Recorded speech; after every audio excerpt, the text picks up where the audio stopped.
Hello, I'm Isaac Hayes III, founder and CEO of Fanbase, and I'm here with a very important message. We are at a turning point in the Black community where we must have equity in the apps we use that scale to billions of dollars. But this time, we own the infrastructure, we own the culture, and we shape the future. And Fanbase is the future. Fanbase combines the free functionality of Instagram, TikTok, and YouTube into an all-in-one platform built for the evolution of social media and monetization. With over 1.4 million users, that's real proof that we are shifting the conversation of tech ownership and equity for creators. So right now, I want you to go to startengine.com/fanbase and invest today. The minimum to invest is $399. That gets you 60 shares of stock in Fanbase at $665 a share. This marks a turning point in Black ownership of social media. If we don't take this opportunity to own social media right now, we will always be customers to our own creations. And that can't go on. So once again, go to startengine.com/fanbase and invest today. We must own the platforms where our voices live, our stories matter, and where our culture drives the world. Thank you. Folks, Black Star Network is here. hold no punches. I'm real revolutionary right now. Support this man, Black Media. He makes sure that our stories are told. Thank you for being the voice of Black America, Roland. Stay black. I love y'all. All momentum we have now, we have to keep this going. The video looks phenomenal. See, there's a difference between Black Star Network and Black-owned media and something like CNN. You can't be Black-owned media and be scared. It's time to be smart. Bring your eyeballs home. You dig?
All right, folks, today is Wednesday, October 15, 2025, coming up on Roland Martin Unfiltered, streaming live to the Black Star Network. Day 15, the government shutdown. The Senate has failed once again to reach a deal. Guess who's whining and complaining? House Speaker Mike Johnson. Congressman Joe Morrell and DNC Chair Ken Martin will be joining us on today's show.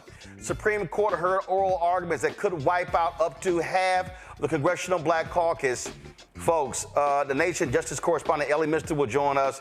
And hey, despite immaculate arguments from the NAACP Legal Defense Fund, Janae Nelson, looks like these conservative Supreme Court justices are going to gut the 1965 Voting Rights Act. Folks, this is real. Another candidate running for the Texas 18th Congressional District joins us. Amanda Edwards will be on the show. Of course, with the Voting Rights Act hanging in the balance, Black grassroots organizations are ramping up their efforts to protect our voting power. We'll talk with a Florida advocate who's working to get Black folks out to vote. Plus, this Afrotech comes back to Houston. We'll be broadcasting live from there. We'll talk about the conference. Plus, this white influencer has a lot to say about racism in the country. Wait until he'll show you what he has to say. Packed show. It's time to bring the funk on Roland Martin Unfiltered on the Black Star Network. Let's go.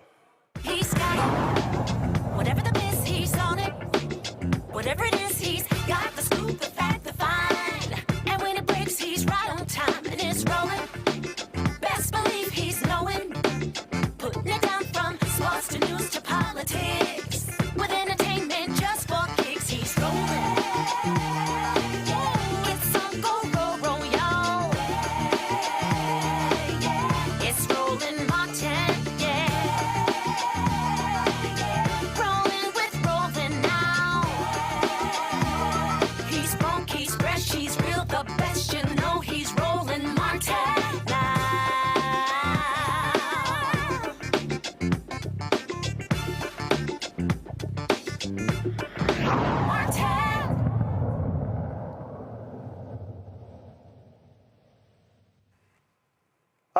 folks, the U.S. Senate failed again today to move forward with a bill to reopen the government. It was the 9th time it has fallen short of this shutdown. House Speaker Mike Johnson says the House will not return to vote on the $852 billion Pentagon bill slated for Thursday unless Senate Democrats first agree to reopen the government.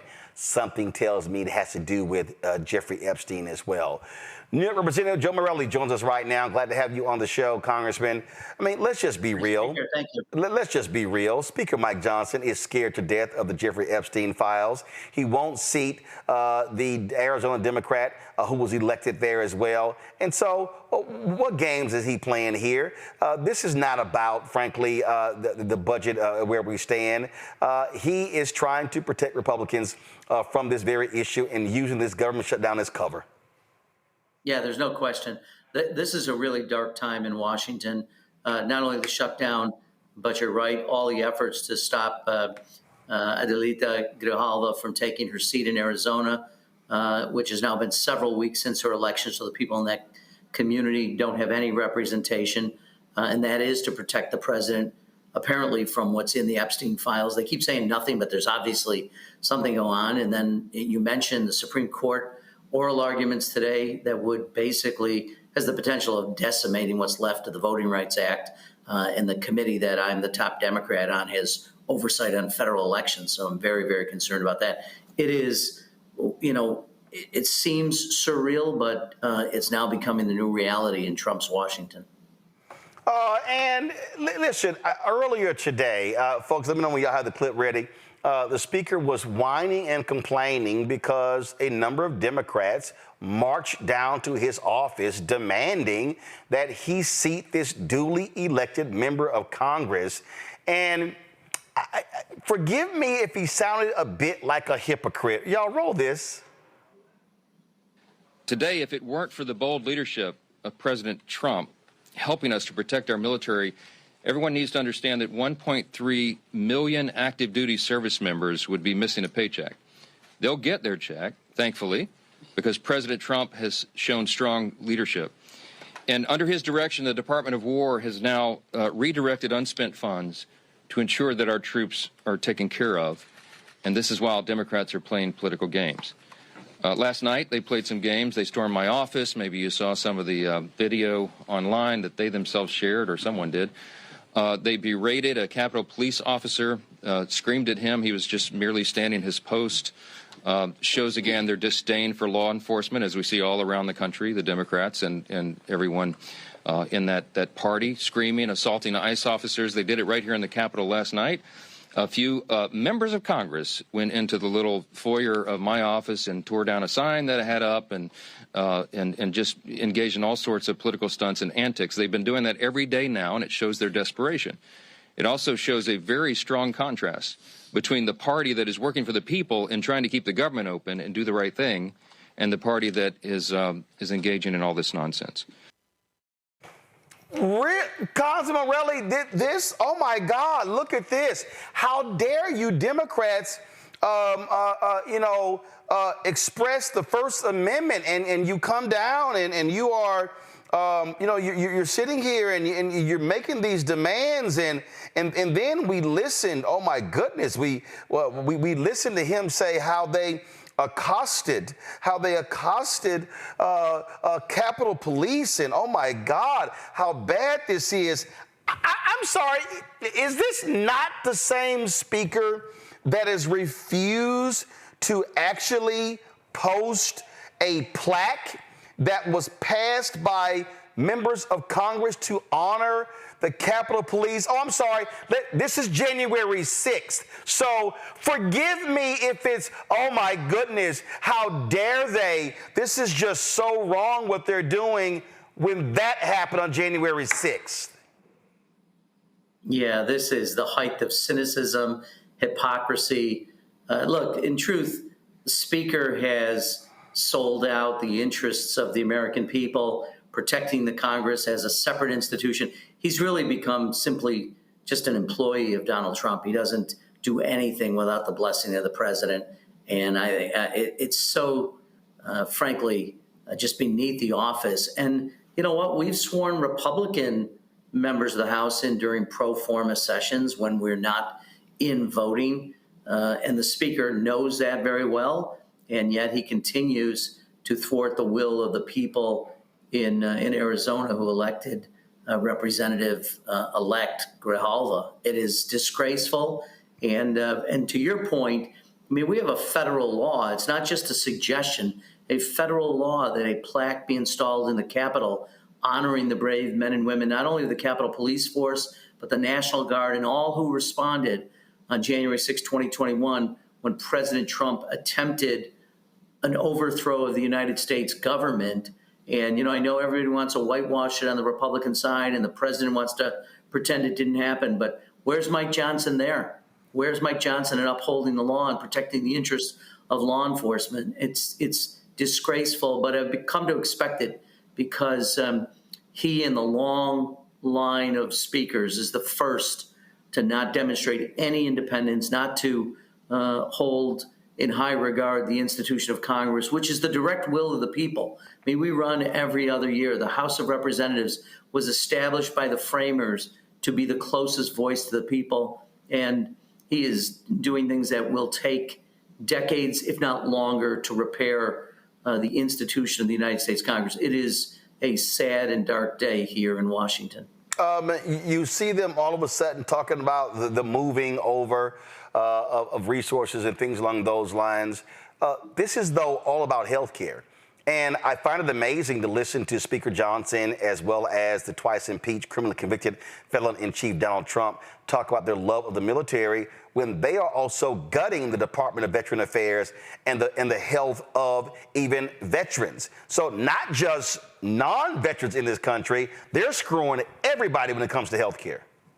Yeah, I mean, they have no plan on health care. All they know is that they want to take money out of Medicaid and Medicare, all in service of giving huge tax breaks to millionaires and billionaires. So they keep helping their friends and taking services away from people who desperately need it. I was at the dry cleaners the other day back in Rochester. A woman who's working said to me, I will not be able to afford health insurance if these subsidies aren't preserved. I don't know what I'm going to do. It's thousands of dollars more, and I'm working every day, but I can't afford this. I mean, that's repeated by the tens of thousands in New York alone, 150,000 in New York, millions across the country.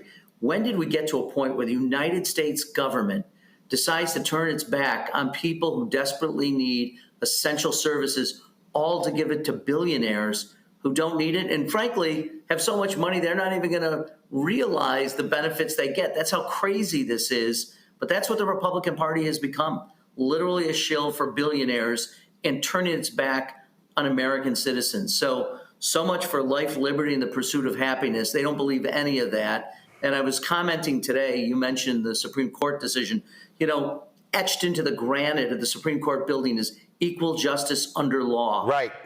But there's scaffolding, so you can't see the engraved words. And in some ways, such a perfect metaphor for what's going on as the Supreme Court continues to chisel away at equal justice under law and is going to deny millions of people representation in the House of Representatives. It is such a disgrace. And you could tell from the oral arguments, they're prepared to cut out Section 2, which is the last remaining part of the Voting Rights Act and has allowed for representation of Black and brown Americans that never existed before. This is tragic. And as I say, I am so fearful for our republic, so fearful of this democracy, so fearful for all the gains we've made. We haven't gone nearly far enough, but we have made gains in the last 60 years, and they threaten to be wiped out by this ridiculous argument that the Equal Protection Clause doesn't allow us to take into consideration race when it comes to people's opportunity to access and vote for people that they think will represent them. It's literally like Alice in Wonderland. What's up is down, what's in is out. It's hard to sort of process any longer. I have, of course, been trying to raise awareness of this issue, been making it perfectly clear to people that this court case today, the one out of Louisiana, it could do massive, massive damage to Black political rights in this country, especially in the South. And I sit here, and as I think about that, I think about this right here. at least go to my iPad, that farewell address by George H. White on January 29th, 1901, when he was the last remaining African-American in Congress. And after you had the election of 1876, the Great Compromise of 1877. You saw the rollback of the 1875 Civil Rights Law. You saw Plessy versus Ferguson. You saw an absolute attack on black representation. And unfortunately, Congressman Morelli, we are going back to that. I wrote a book called White Fear. And what these Republicans are doing, they are angry about black success. They are angry about what we're seeing, and what they want to suggest is somehow, oh no, we don't have to look at race, when the fact of the matter is they're using race to draw these so-called partisan gerrymandering, and this goes beyond Congress. This is going to impact black elected officials, Congress, state houses, county government, city government, school districts. This is going to wipe out 60 years of American progress in politics if they rule based upon how they raise the questions today. And honestly, this struggle has gone on for so long. I represent Rochester, New York, where Frederick Douglass chose to make his home, where he printed the North Star newspaper, where he did much of the work in his life. And it is in our DNA to fight for suffrage, for voting rights, and to see what has happened. And to your point, this just isn't the House of Representatives. This goes to all levels of government. And I'm so disappointed in the United States Supreme Court. I'm not surprised, sadly, but honestly, what's happening, we won't recognize this democracy from what we have lived over the last 50 or 60 years and the progress we've made. It's halting. It has not been uniform by any means, but there has been progress, and this threatens to wipe that all out and then some. Oh, absolutely. And I just want people to understand, and you say, where Frederick Douglass, where he worked, is also, and when you hear the phrase rolling in the grave, this is also, Rochester, New York is also where Frederick Douglass is buried. And when I was there, I went by and paid respects to his gravesite. And this is somebody who fought for these rights. And what we are seeing is and last point here, Congressman Morelli, and I said this, and to be honest, it used to piss me off when I would see these Republicans go down to Selma with Congressman John Lewis. And I said, this is a field trip to them, when it's life and death for the rest of us. And they would go down there, oh, John is so great. They would get all these plaudits and amazing. And I'm like, but how dare you stand against the very thing that man fought for and almost died for? I had the great privilege. John Lewis was a hero. I used to see him in the chambers after I got elected, and I always say, Mr. Lewis, how are you? And he'd say, you can call me John. We're colleagues. I said, I appreciate that, Mr. Lewis. And I've been to Selma the last several years, and you're absolutely right. But people should not forget that for most of the last 60 years, the Voting Rights Act has received bipartisan support. Yes. From Republican presidents, Democratic presidents, members of Congress. It's really only in the Trump MAGA era where they have completely done a 180-degree turn and have now literally trying to do everything they can along with their, the partisans on the Supreme Court to chisel away at the foundation of this. And it's so dispiriting in this moment. Mount Hope Cemetery, right in Rochester, New York, we encourage people to come up and visit. And it's heartbreaking. I mean, for all the progress, this is just heartbreaking. Well, we are not going to stop on this show. We'll absolutely focus on this. We appreciate you joining us and keep up the fight. Thank you, sir. Thanks for all the work you do. Thank you very much. Folks, we're going to go to a break. We come back. Lots we're dealing with here. We'll talk with Elie Mystal again. We're going to break down what happened at that Supreme Court hearing today, folks.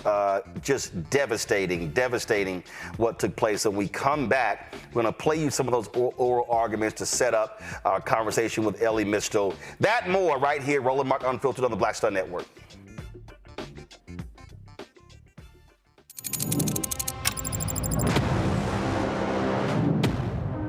Afrotech, it's a lot of beauty, a lot of brilliance, a lot of intellect, a lot of innovation.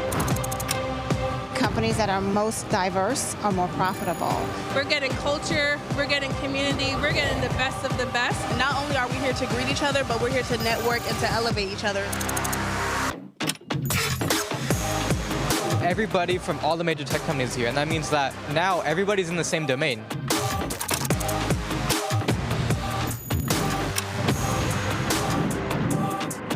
This is the premier event every year. This is really where we could take off. You can go fast by yourself, but we go farther together. This is where you're supposed to be.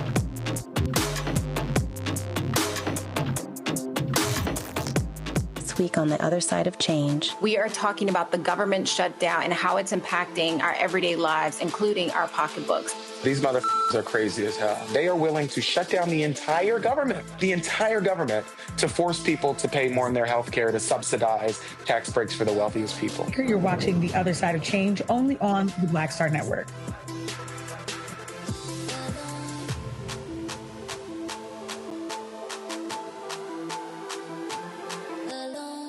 This is Essence Atkins. What's the love king of R&B, Raheem Devon? It's me, Sherry Shepard, and you know what you're watching. You're watching Roland Martin, Unfiltered.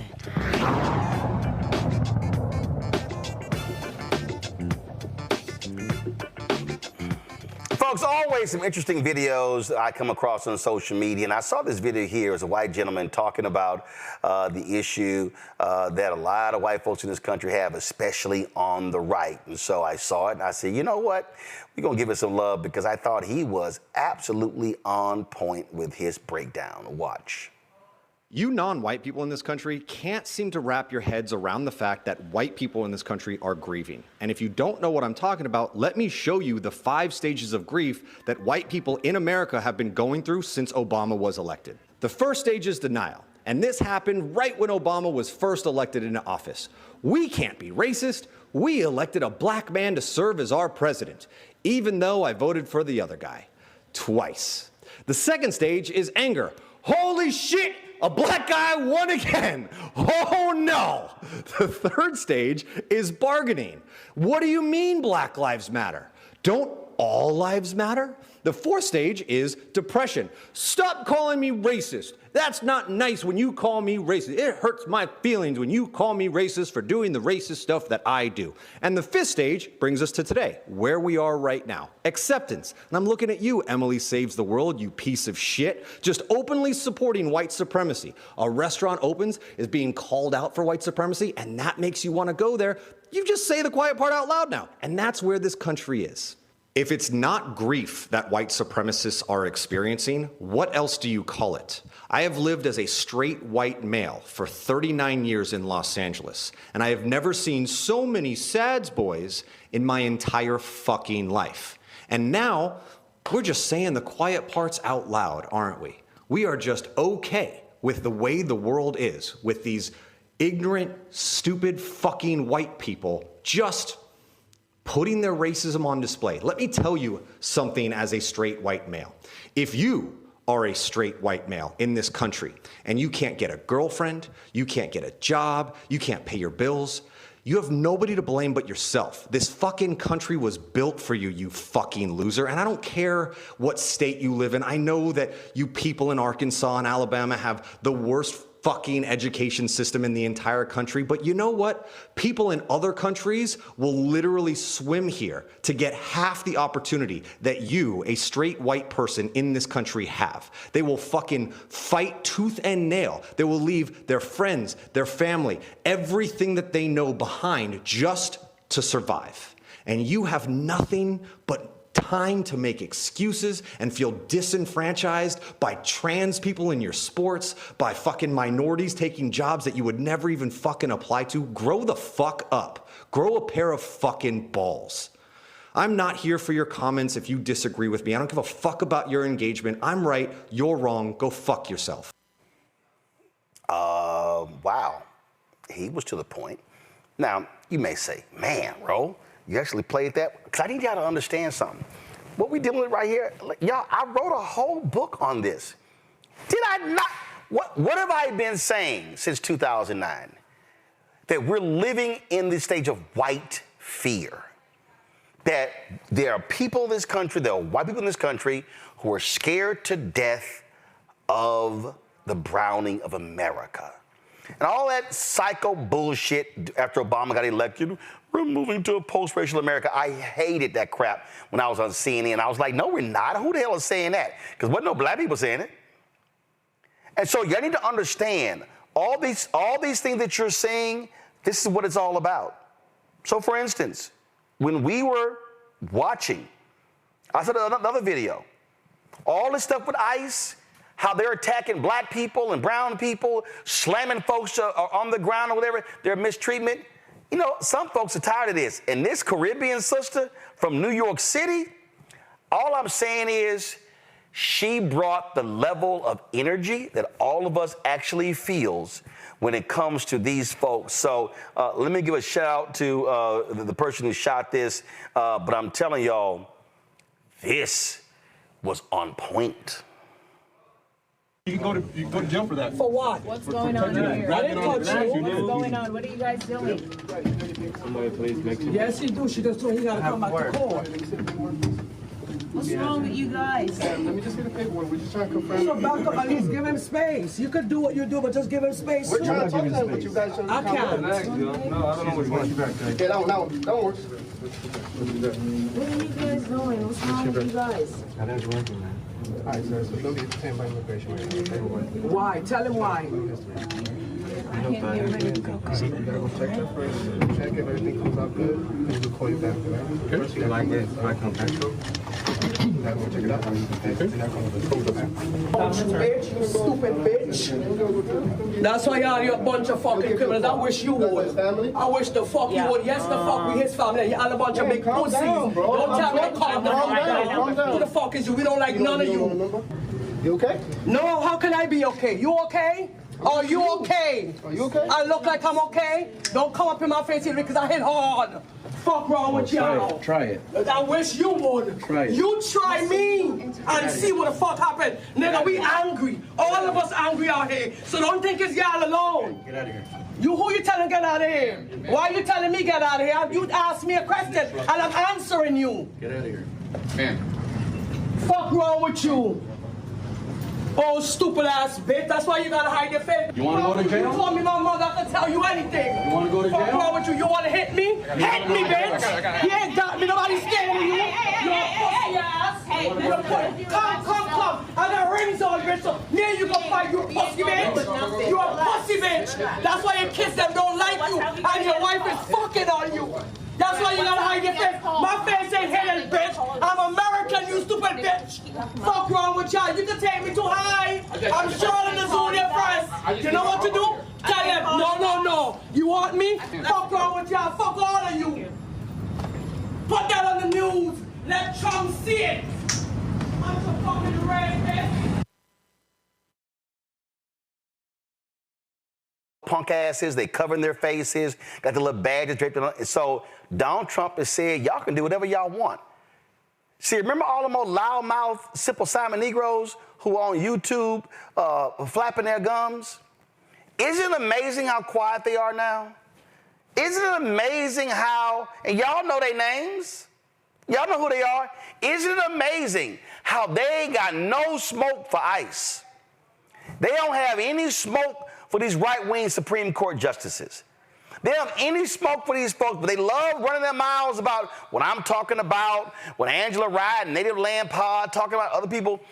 And so y'all need to understand what's going on. We told y'all what was going down. Y'all, we ain't even got to the first year of Trump's second term. And what these folks are trying to do, we have been yelling and screaming this stuff not for months, for years. And it's happening. It's happening. We're going to talk to Elie Mystal next. And let me tell y'all something. If y'all want to understand, again, what's going down, if y'all want to understand how these white right-wing ideologues, they don't give a shit about the 1964 Civil Rights Act. They don't care about the 65 Voting Rights Act. They despise the 1968 Civil Rights Act. I told y'all what they said. I told y'all, Robert Mercer is on record saying the fall of America began with the 1964 Civil Rights Act. All this praise, oh, they all mad. Oh, MSNBC didn't show the Medal of Freedom ceremony for Charlie Kirk. Why? Why? They shouldn't have showed it.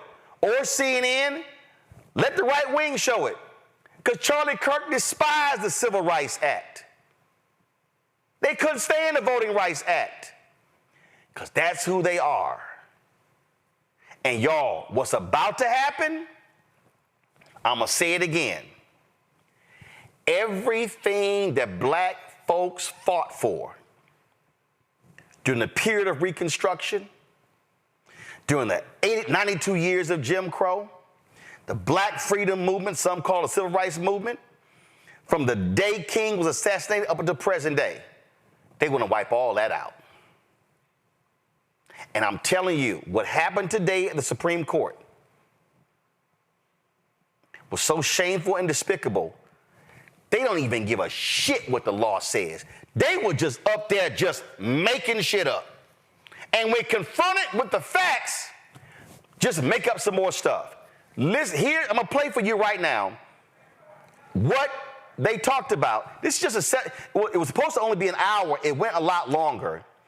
But listen to the BS that was said, and a phenomenal job was done by Janae Nelson, who, of course, leads the NAACP Legal Defense Fund. Listen to this, y'all. Congress included a durational limit in Section 5 of the Voting Rights Act. It created a mechanism for reauthorization. It decidedly did not do that in Section 2. The issue, as you know, is that this court's cases in a variety of contexts have said that race-based remedies are permissible for a period of time, sometimes for a long period of time, decades in some cases, but that they should not be indefinite and should have an endpoint. And what exactly do you think the endpoint should be, or how would we know for the intentional use of race to create districts? Well, Justice Kavanaugh, you raised a very important distinction, and that's between remedies and the statute. So a race-based remedy can and should and usually does have a time limit and a durational limit. Section 2 court-ordered remedies have a time limit. And so that is something that is grounded in our case law. What is not grounded in case law is the idea that an entire statute should somehow dissolve simply because race may be an element of the remedy. So, for example, this case has affirmed Title VII. It has affirmed Section 1982, the Family Medical Leave Act, and also Section 4E of the Voting Rights Act in Katzenbach versus Morgan, and never has it suggested that any of those statutes should dissolve in and of themselves as opposed to the remedy. I'm sorry to interrupt. I don't think it's the statute. It's the particular application of the statute that entails the intentional, deliberate use of race to sort people into different districts. That particular aspect, I'm guessing, I'm asking what you think the time limit on that should be, or there really shouldn't be a time limit. I think you might be saying there shouldn't be a time limit unless Congress chooses one. I am saying that. I'm saying there should not be a time limit, but I also think it's critical to emphasize that Section 2 does not require a race-based remedy in all circumstances. Is that because, can I ask, I just wanted to follow up on Justice Kavanaugh's question.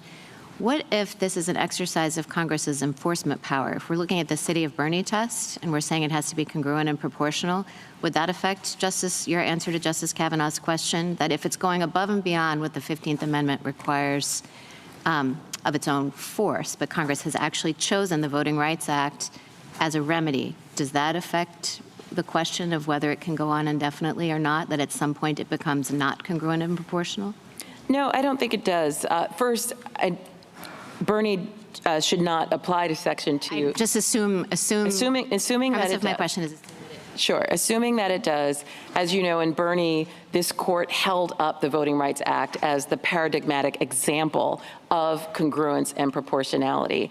The fact that the Voting Rights Act at times may require a race-based remedy does not change the fact that Congress, with its enlarged powers as defined by Ex parte Virginia and the line of cases forward, can address conduct that is beyond what the 15th Amendment addresses. It doesn't need to simply parrot the 15th Amendment. It can address conduct that is even considered constitutional in order to ensure that race discrimination in voting does not go undetected, uncorrected, or undeterred, in the words of the Senate report supporting the 1982 Nelson, I guess I amendments. wonder if it would be helpful, at least as I'm thinking about it, because I think this is a very important question.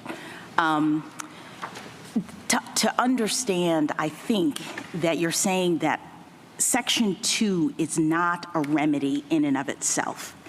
It is the mechanism by which the law determines whether a remedy is necessary.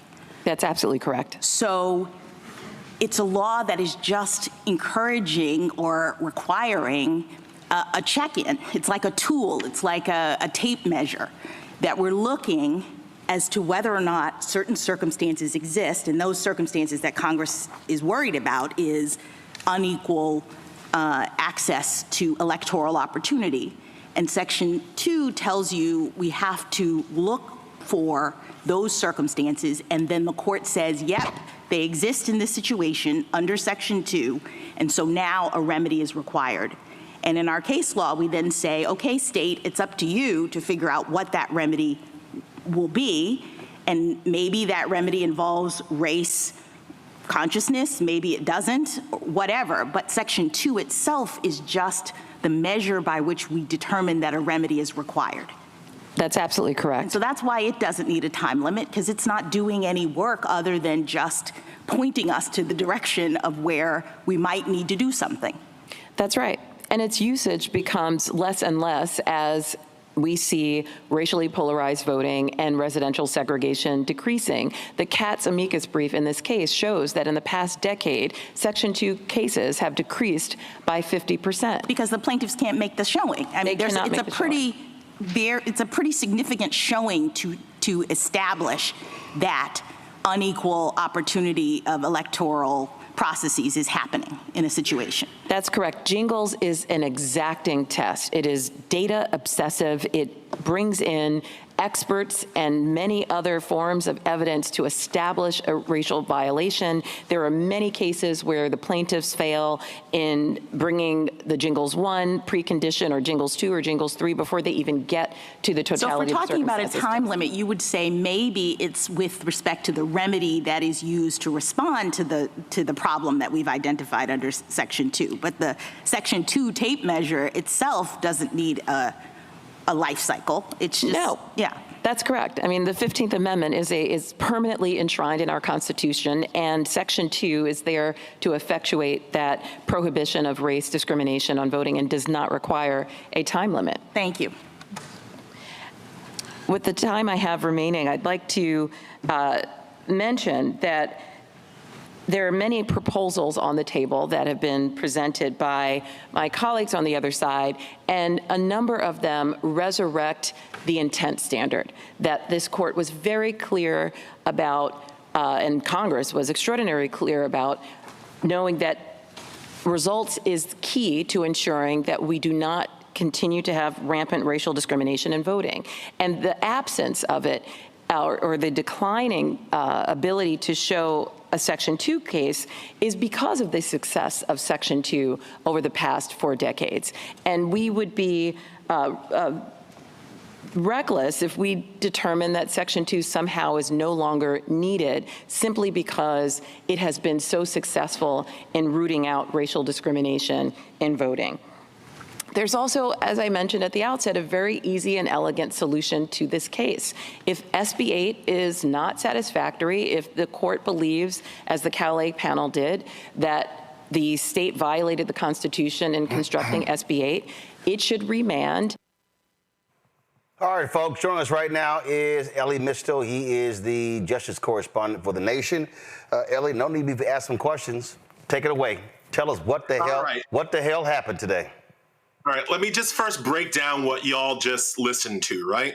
Brett Kavanaugh and Amy Coney Barrett are making what has become my least favorite argument that white folks make, and that is saying something. What they're arguing is that racism has basically been fixed. According to Kavanaugh and Barrett, racism just about over. And so now we really need to figure out when we can end, when the time limit is to end the policies, to end the statutes and the laws designed to stop white people from being racist when it comes to the Voting Rights Act. Like, that was the essential part of Brett Kavanaugh's line of questioning when he's asking about time limits and he's saying like other occasions.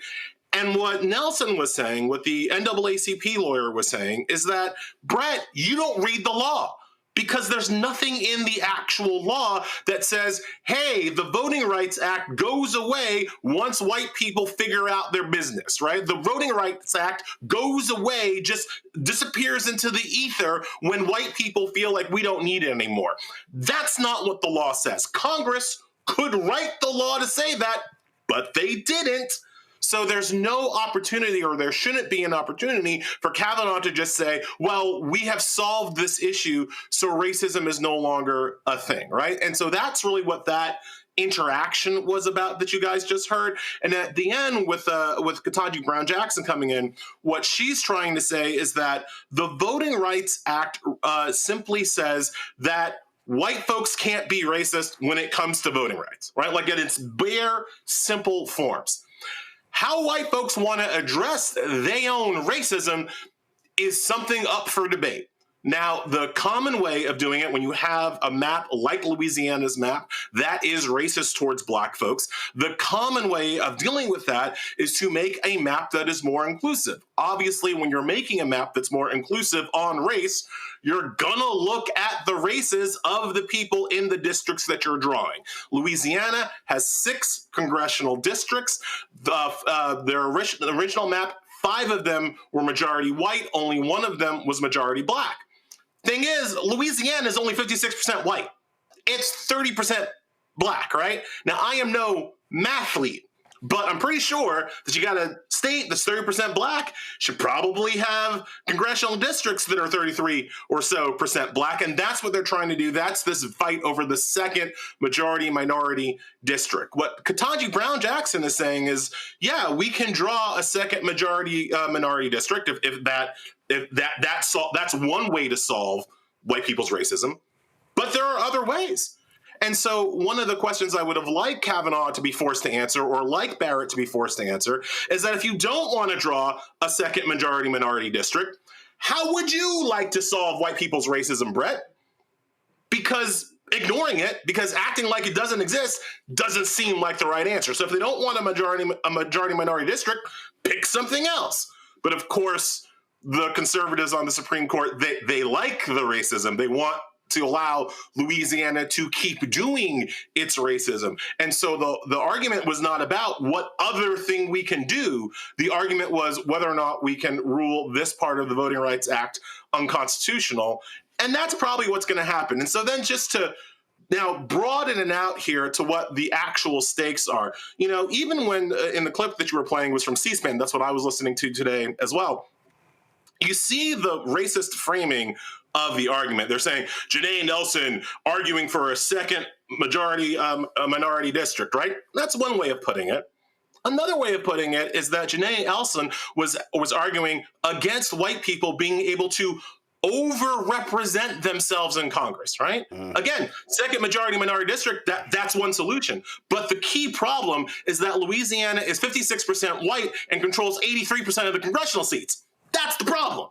So white folks were arguing that they deserved overrepresentation in Congress, and Janae Nelson was arguing against that. Now, she's most likely going to lose this case, I think, even from the clips you saw that Kavanaugh was not on board, Barrett's not on board.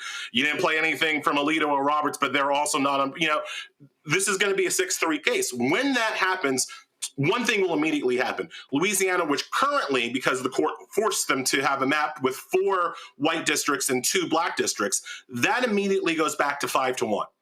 And so that's immediately 1 seat in the upcoming midterm elections that flips from Democrat to Republican. This was a story here, Elie, that was in the New York Times that said the Supreme Court case that could hand the House to Republicans. And this is what it said. It said, current map, Democrats hold 24 seats. Plausible redistricting scenario, Republicans gain 12. That means that they take half of those seats.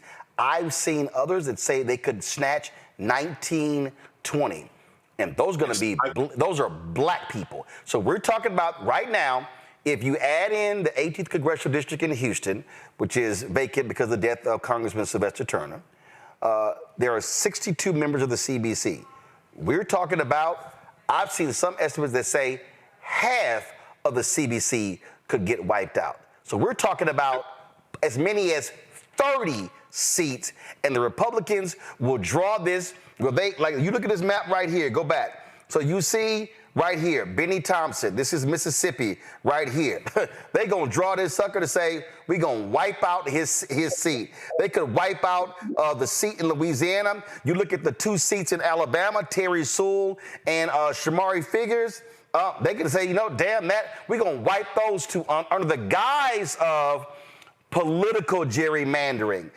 You look at that seat, you look at in Georgia, though, we gonna wipe that sucker out as well. Look at Florida. Oh, guess what? Congressman Jim Clyburn, kiss your seat goodbye in South Carolina. Look at those seats in North Carolina. Right now, you've got Congresswoman Alma Adams, you got Congressman Don Davis. They're gonna wipe out, boom, right here, Don Davis's seat. And so they're gonna say, oh no, we're not wiping out black seats. We are redistricting according to our red state, and that means black people, bye-bye. Some of y'all Latinos, bye-bye. Here's another lie that was really important to the white people's argument at the court today. There was, as you pointed out, the white argument is that we don't care about race. We're just redistricting based on party, that you can redistrict based on party affiliation to essentially make seats more safe for Republicans. And we don't know nothing about no black people. We're just doing it on Democrat-Republican basis, right? And so one of the counter arguments to that, the Solicitor General of Louisiana argued in open court that if Louisiana didn't know the race of the people in the state, they would have drawn the maps in exactly the same way because they were just trying to break up Democratic districts, not break up black districts. But here's the problem with that argument, and it was brought up in court as a counter to the Louisiana guy. White Democrats do not vote for black candidates.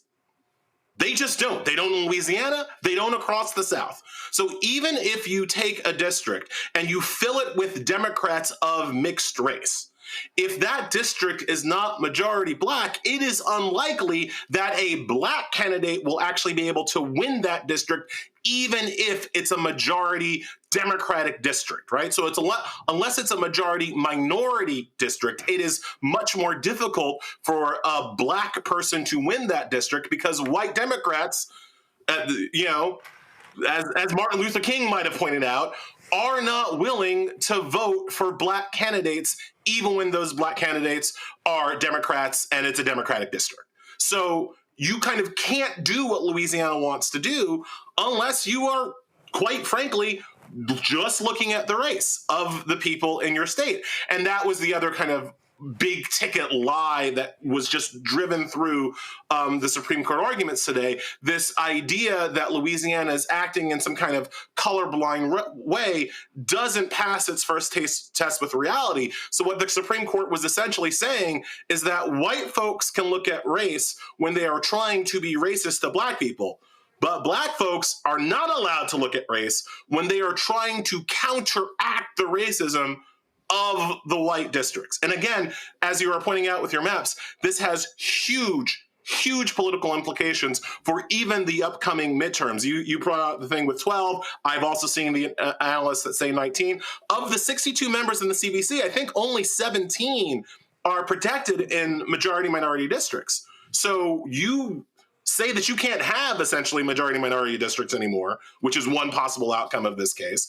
And you could see redistricting, as you say, Clyburn, you name Benny Thompson, you could see redistricting across the South that makes it significantly difficult for a Black person to get elected in the South, which is exactly what they want. And here's what was crazy. This was one of the stories about these plaintiffs who filed the lawsuit. It said none of the plaintiffs testified at a 3-day trial in federal court, according to transcripts. The legal briefs list their names, but say nothing about their lives. Come on, guys, go on iPad.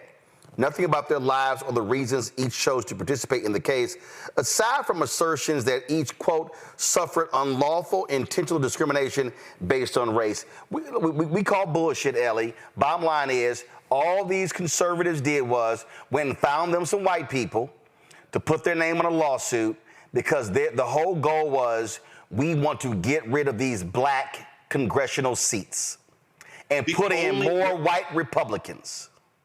Remember, the white plaintiffs' actual argument was that creating majority-minority districts violated their constitutional rights to equal protection. That not over-representing white folks in Congress hurt their equal protection rights. I'm sure many of your listeners have seen the line, when you are used to oppression, when you are used to privilege, equality must seem like oppression to you. And that describes the white plaintiffs in this case to a T. The only silver lining, the only good part, I guess, of today's 2.5-hour arguments was that, those white plaintiffs, they had their own lawyer, right? Louisiana, who wants to have the racist maps, they were represented by the Solicitor General. The Trump administration, the Deputy Solicitor General of the United States, Mupan, he was arguing for the Trump administration. The white guys got their own lawyer.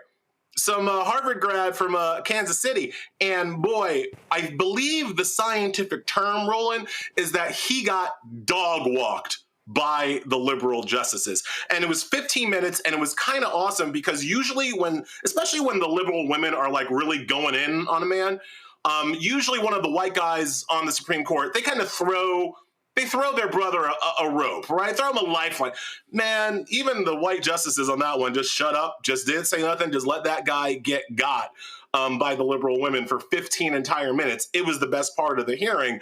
But the fact that these plaintiffs, their core argument lost. I mean, that's not going to happen. They're not going to say the Voting Rights Act violates the equal protection of white folks. I do not think that's going to be the holding. So even though their actual argument that got this case to the Supreme Court is going to get trashed, it's not going to matter because the argument that the Voting Rights Act cannot be used to operate in this way to protect the voting rights of Black people, that's the argument that's going to win the day. Brett Kavanaugh kind of articulated what the final holding is going to be. He's not going to directly overturn Section 2 of the Voting Rights Act. He's going to say it still exists, but he's going to neuter it to the point where it can't do anything and cause this ripple effect of 1 to 12 to 19 seats to be flipped from Democrat to Republican, from Black to white for the upcoming midterm elections, or certainly by 2028. See, here's another mistake that the Dems, I don't understand. I saw this in Texas. Okay, they had a rally outside the Supreme Court today. And okay, the LDF had these signs made up, and this is the problem, Elie. Go to my iPad. They had these signs said, fight for fair maps. No, drop the lower third, fight for fair maps. Elie, that's the wrong fucking argument. It's the wrong fucking argument. The issue is not fair maps. If you use fair maps argument, you can do, the Supreme Court has said political gerrymandering is allowed. This is about ending racist maps. You have to keep the language right.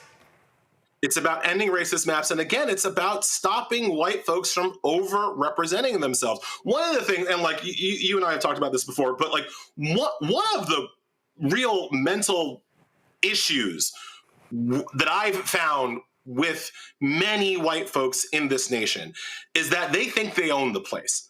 They think there are more of them than there are. Yeah. Because they are don't see us, because we are invisible to them, because we all look the same to them.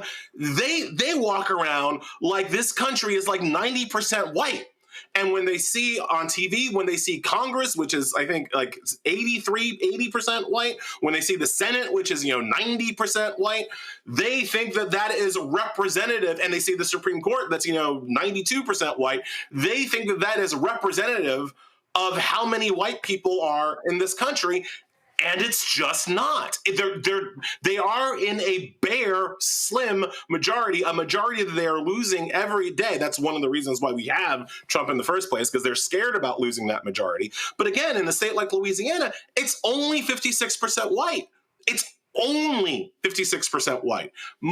This country is only 60% white. So they should only have about 60% of the representation. And when you tell even other white folks what you're arguing for is overrepresentation, you're arguing for more than you deserve, some of them that hits differently. Some of them, they get that a little bit differently. It happened at the court this morning when the Louisiana lawyer was like, these black people, they came in and they were asking for an extra district. And Ketanji Brown Jackson was like, no, they were not. Black folks are not asking for anything extra. We're not asking for anything more. We're asking to stop white oppression and simply have what we deserve by our population numbers.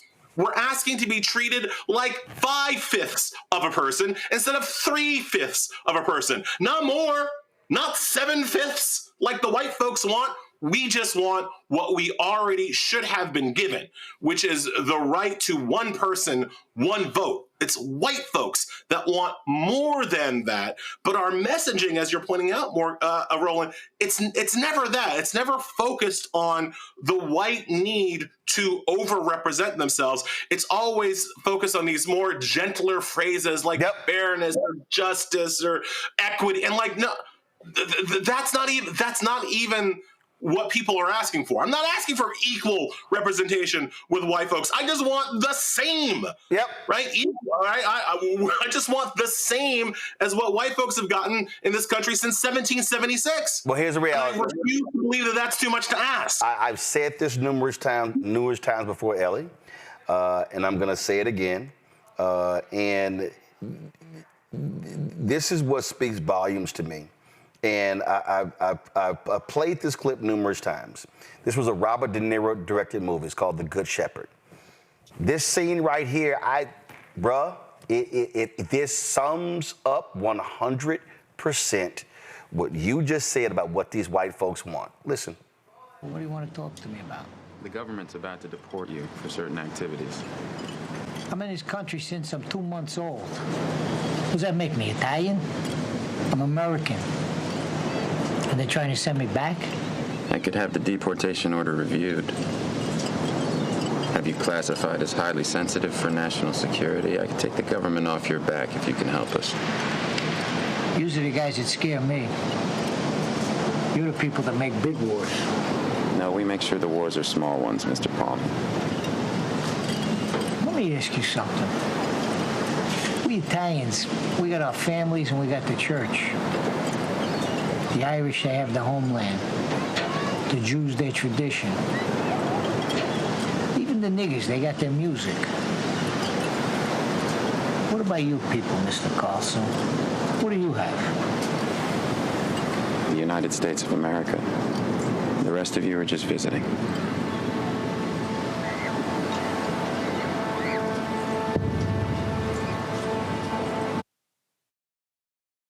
That's their mentality. The rest of you are just visiting. And just to reinforce it, this is Republican Senator Eric Schmidt speaking at a conservative Peter Thiel-sponsored conference in September. And that was fiction.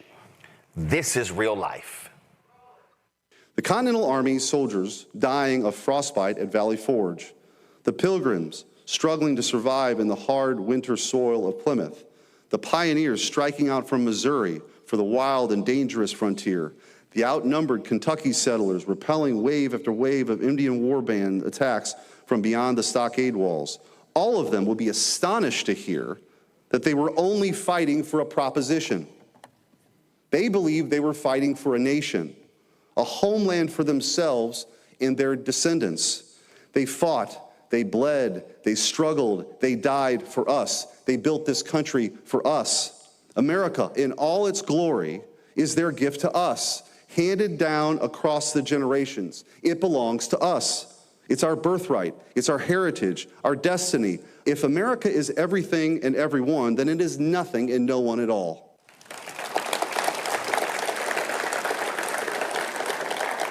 When they tear down our statues and monuments, mock our history, and insult our traditions, they're attacking our future as well as our past. By changing the stories we tell about ourselves, they believe they can build a new America with the new myths, a new people. But America doesn't belong to them. It belongs to us. It's our home. It's a heritage entrusted to us by our ancestors. It's a way of life that is ours and only ours. If we disappear, then America too will cease to exist. Elie, he said, this is ours. Y'all, it ain't for y'all. Carjacker putting a vanity plate on the vehicle of yours that they stole, right? Like they steal your car and then they put a plate on it that says mine, right? Like what the... I mean, obviously, I don't have to tell your listeners, white people didn't build shit. They stole shit, and black people built the wealth that this country is built on.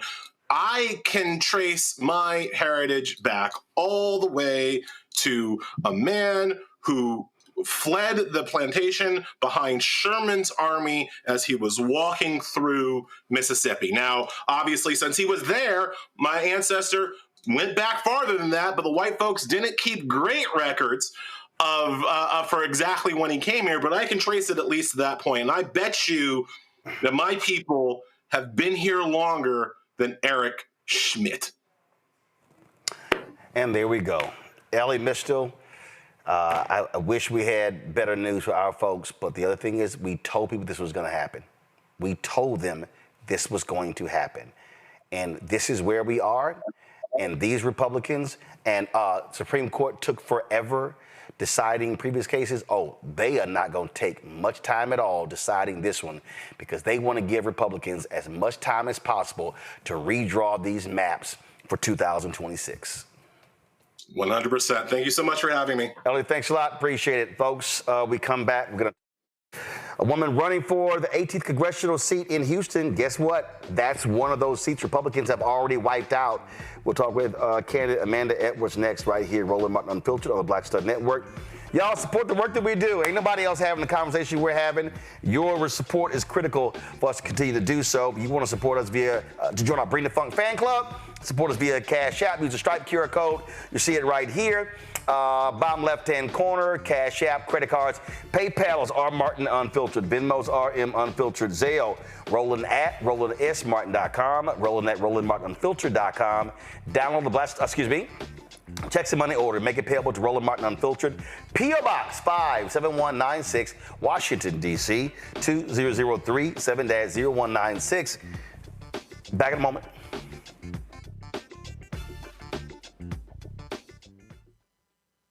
If in this country right now, you have people get up in the morning and the only thing they can think about is how many people they can hurt, and they got the power, that's the time for mourning. For better or worse, what makes America special, it's that legal system that's supposed to protect minorities from the tyranny of the majority. We are at a point of a moral emergency. We must raise a voice of outrage. We must raise a voice of compassion. And we must raise a voice of unity. We are not in a crisis of party versus party. We are in a crisis of civilization, a human rights crisis, and a crisis of democracy itself. And guess what? You've been chosen to make sure that those that would destroy, those that would hate, don't have the final say, and they don't ultimately win. Hey, what's up? It's Sammy Roman. Hey, it's John Murray, the executive producer of the new Sherry Shepherd Talk Show. It's me, Sherry Shepherd, and you know what you're watching, Roland Martin Unfiltered.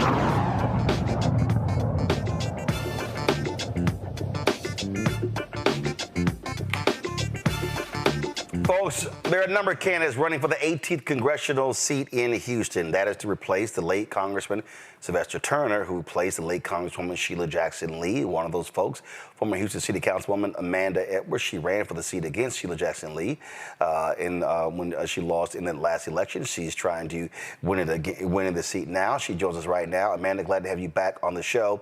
When we look at this seat, we look at what Republicans are already doing. If you win, you're only going to be there for a year because of what they're doing with these racist gerrymandering. But what is it that you can accomplish in that year as the member of Congress for the 18th Congressional District? Well, first, thank you for having me on. And let me just highlight a little bit of backdrop on this district. When you count the time from when Congresswoman Sheila Jackson Lee got sick and passed away, Congressman Turner passing away, and the fact that our governor chose to play politics with people's lives by refraining and declining to call the special election in a timely fashion, and then the fact that there will likely be a runoff, we are facing a period of probably 18 months where this district, these 789,000 people, have had no voice, no vote, no one to advocate for federal funding on their behalf because there is no voting member. So in that time, things like the Big Beautiful Bill got to pass. On the first round, of course, it passed by a margin of 1 vote. You now see the redistricting taking place when we had no voting member. And this community is reeling. It's reeling from the fact that they've had taxation with no representation and the fact that they haven't had the resources coming in that ought to, and that the policies that have been pushed have been counter to their interests. For example, with the Big Beautiful Bill, it cut $900 billion from Medicaid and $300 billion from SNAP. The 18th Congressional District has a disproportionately higher number of people who consume those benefits. And so they are now stripping away those social safety nets. So one of the things I think is going to be a priority is to bring back funding for the district that hasn't had its voting member. One of the places and spaces where I think there can be some common ground starts with things like the fact that we're in hurricane season, and we need those infrastructure dollars, and we need to keep residents safe. I always say we cannot stop the rain from falling, but we can be prepared to catch it when it does, and that means making the requisite investments in infrastructure before there is some type of catastrophe like a Harvey event. Well, so when we talk about, I mean, obviously, Republicans control the House, and so what will be your priorities? What will be your top 2 to 3 issues that you want to deliver on for the district? Yeah, so I mentioned one, which is that's the space and place. I think if there were ever a place where there to be some common ground, I haven't met a Republican or a Democrat that likes to flood. If there could be some common ground, I think infrastructure and disaster recovery is that space. We've heard our president, who has talked about gutting FEMA. He's talked about wanting to do away with federal funding of disaster recovery. And, you know, when you have states like California, Texas, Louisiana, New York, and Florida, for example, that are now on the brink of insurance crises because of the fact that we have these catastrophes, and that you undermine the ability for there to be federal support to come in. I think that would be another space and place where there could be potential address on a bipartisan level. In addition, it's the subject of the, of course, government shutdown, but it needs to be addressed, and that is healthcare. We are moving in the wrong direction, and this is the basis for the shutdown. Is we need more affordable access to healthcare, period. And so that is what I know right now is part of the shutdown, but it will be one of my priorities. I think a lot of what has happened since the Affordable Care Act initially got passed in the Obama administration, it did not progress in the ways that people expected or it should have, because all of the litigation that immediately ensued once that legislation was passed. But we've got to continue to build upon it, because this can have the impact of really compromising people's lives. When I was growing up, my father was diagnosed with something called multiple myeloma, which is a very aggressive form of cancer. It took his life when I was a teenager, but I remember asking my father, what would happen if the insurance company, what if they said no to the life-saving treatments that he needed? And I'll never forget his responses. He would always just look at me and say, well, we would just have to figure something else out. And I think we've got to get to a space and place where we think about the lives that are hanging in the balance of the decisions we make, the systems we create, and the people that are impacted by our government. And right now, we're not doing a very good job of that. And there are people whose lives are lying in a balance and who are not going to be able to access health care and the very basics in society, given these cuts with the big, beautiful bill and beyond. Healthcare obviously is one issue. Economics is another. So what can you do to drive economic development to this district in the year that you will serve in that position? Because if you win, you would get sworn in January, and the next Congress wouldn't end until the following January. Yes, one of the things that I think was a noteworthy example in terms of economic opportunity stems from small businesses. Back in Houston, we love to talk about how Houston is the most diverse city in the nation. And as a result of that, I asked the question one day, what good is it to be the most diverse if we're not solving the challenges that our diverse communities face? And in particular, when we look at our small businesses, the statistics are staggering. At that time, it was a few years back, white-owned businesses were at $225 billion in sales and receipts, and black-owned businesses were only at $3.3 billion. And it's not because we don't have storefronts. It's not because we don't have entrepreneurs. It's because we don't have intentionality and policy that really promotes equity in our community. One of the things that happened during the pandemic, when you saw those PPP loans get distributed, initial round, it went out to a lot of the traditional banking institutions with whom a lot of our mom and pop shops of color did not have strong relationships and were not prioritized. And you saw black and brown businesses shutting down left and right. And so what they did on the second round is something I think can be done now, which is to start shifting dollars into the hands of CDFIs, community development financial institutions, that lend at much greater rates than some of the traditional banking institutions.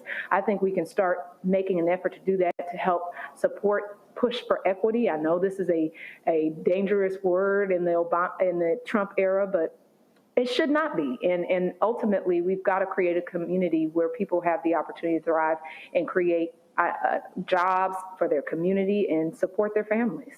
Last question, as it relates to, again, in this particular position.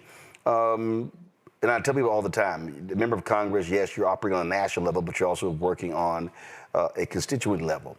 Dealing with your constituents, servicing those people as well. So when you look at on the national level, what can you do? Is there anything that you have your sights set on that you want to be able to accomplish in the year that you would have this position?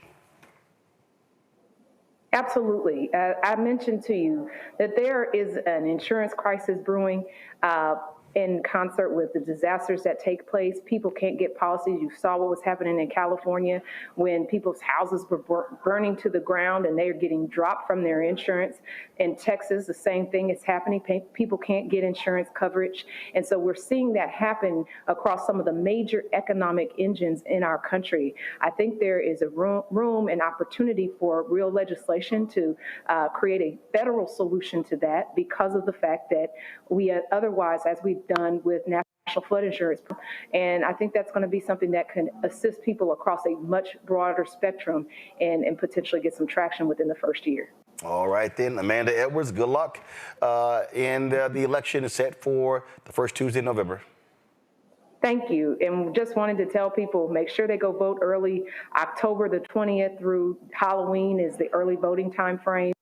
And of course, November 4th is Election Day. I know a lot of people are confused by the redistricting that has taken place. The redistricting, those new maps do not apply to this special election. If they withstand the court challenge, they're currently being challenged in court if they withstand that challenge, they would be applicable to the midterm elections in 2026, not to the special in 2025. All righty. We appreciate it. Thanks a lot. Thank you so much. All right, folks, going to a break. We come back. We'll be chatting with Ken Martin, the chair of the Democratic National Committee, right here on Roland Martin Unfiltered on the Black Star Network. Support the work that we do. You can, of course, support us by joining our Bring the Funk fan club. When you contribute to our grouping, this is what you do right here on Stripe, y'all. Use the QR code for Cash App, credit cards. PayPal is R Martin Unfiltered. Venmo's RM Unfiltered. Zelle, Roland at RolandSMartin.com. Roland at RolandMartinUnfiltered.com. Checks and money order. Make it payable to Roland Martin Unfiltered. P.O. Box 57196, Washington, D.C. 2003 7-0196. Back in a moment.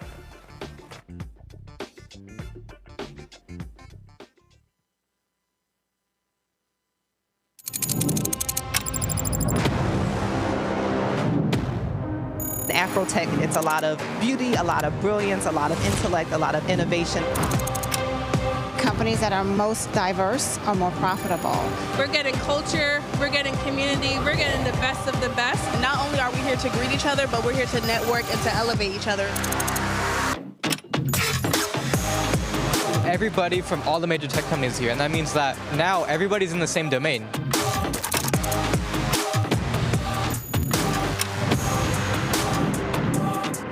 This is the premier event every year. This is really where we could take off. You can go fast by yourself, but we go farther together. This is where you're supposed to be.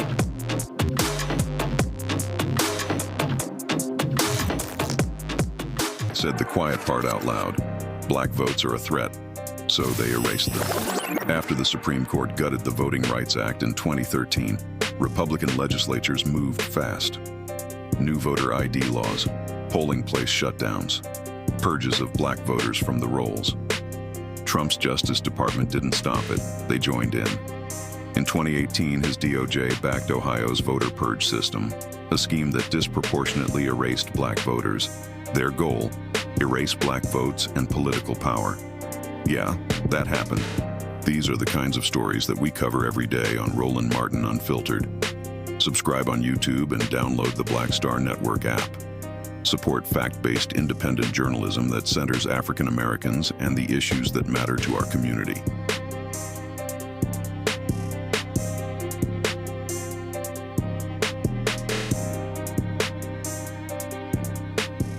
The original No Kings protest was 250 years ago.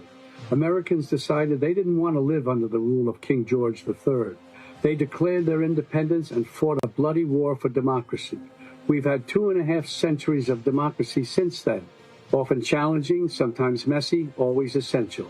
And we've fought in 2 world wars to preserve it. Now we have a would-be king who wants to take it away, King Donald I. Fuck that. We're rising up again this time, non-violently, raising our voices to declare no kings. I'm Robert De Niro, asking you to stand up and be counted in the nationwide No Kings protest on October 18th. Visit nokings.org to find, volunteer, or host a protest near you. We're all in this together, indivisible, with liberty and justice for all.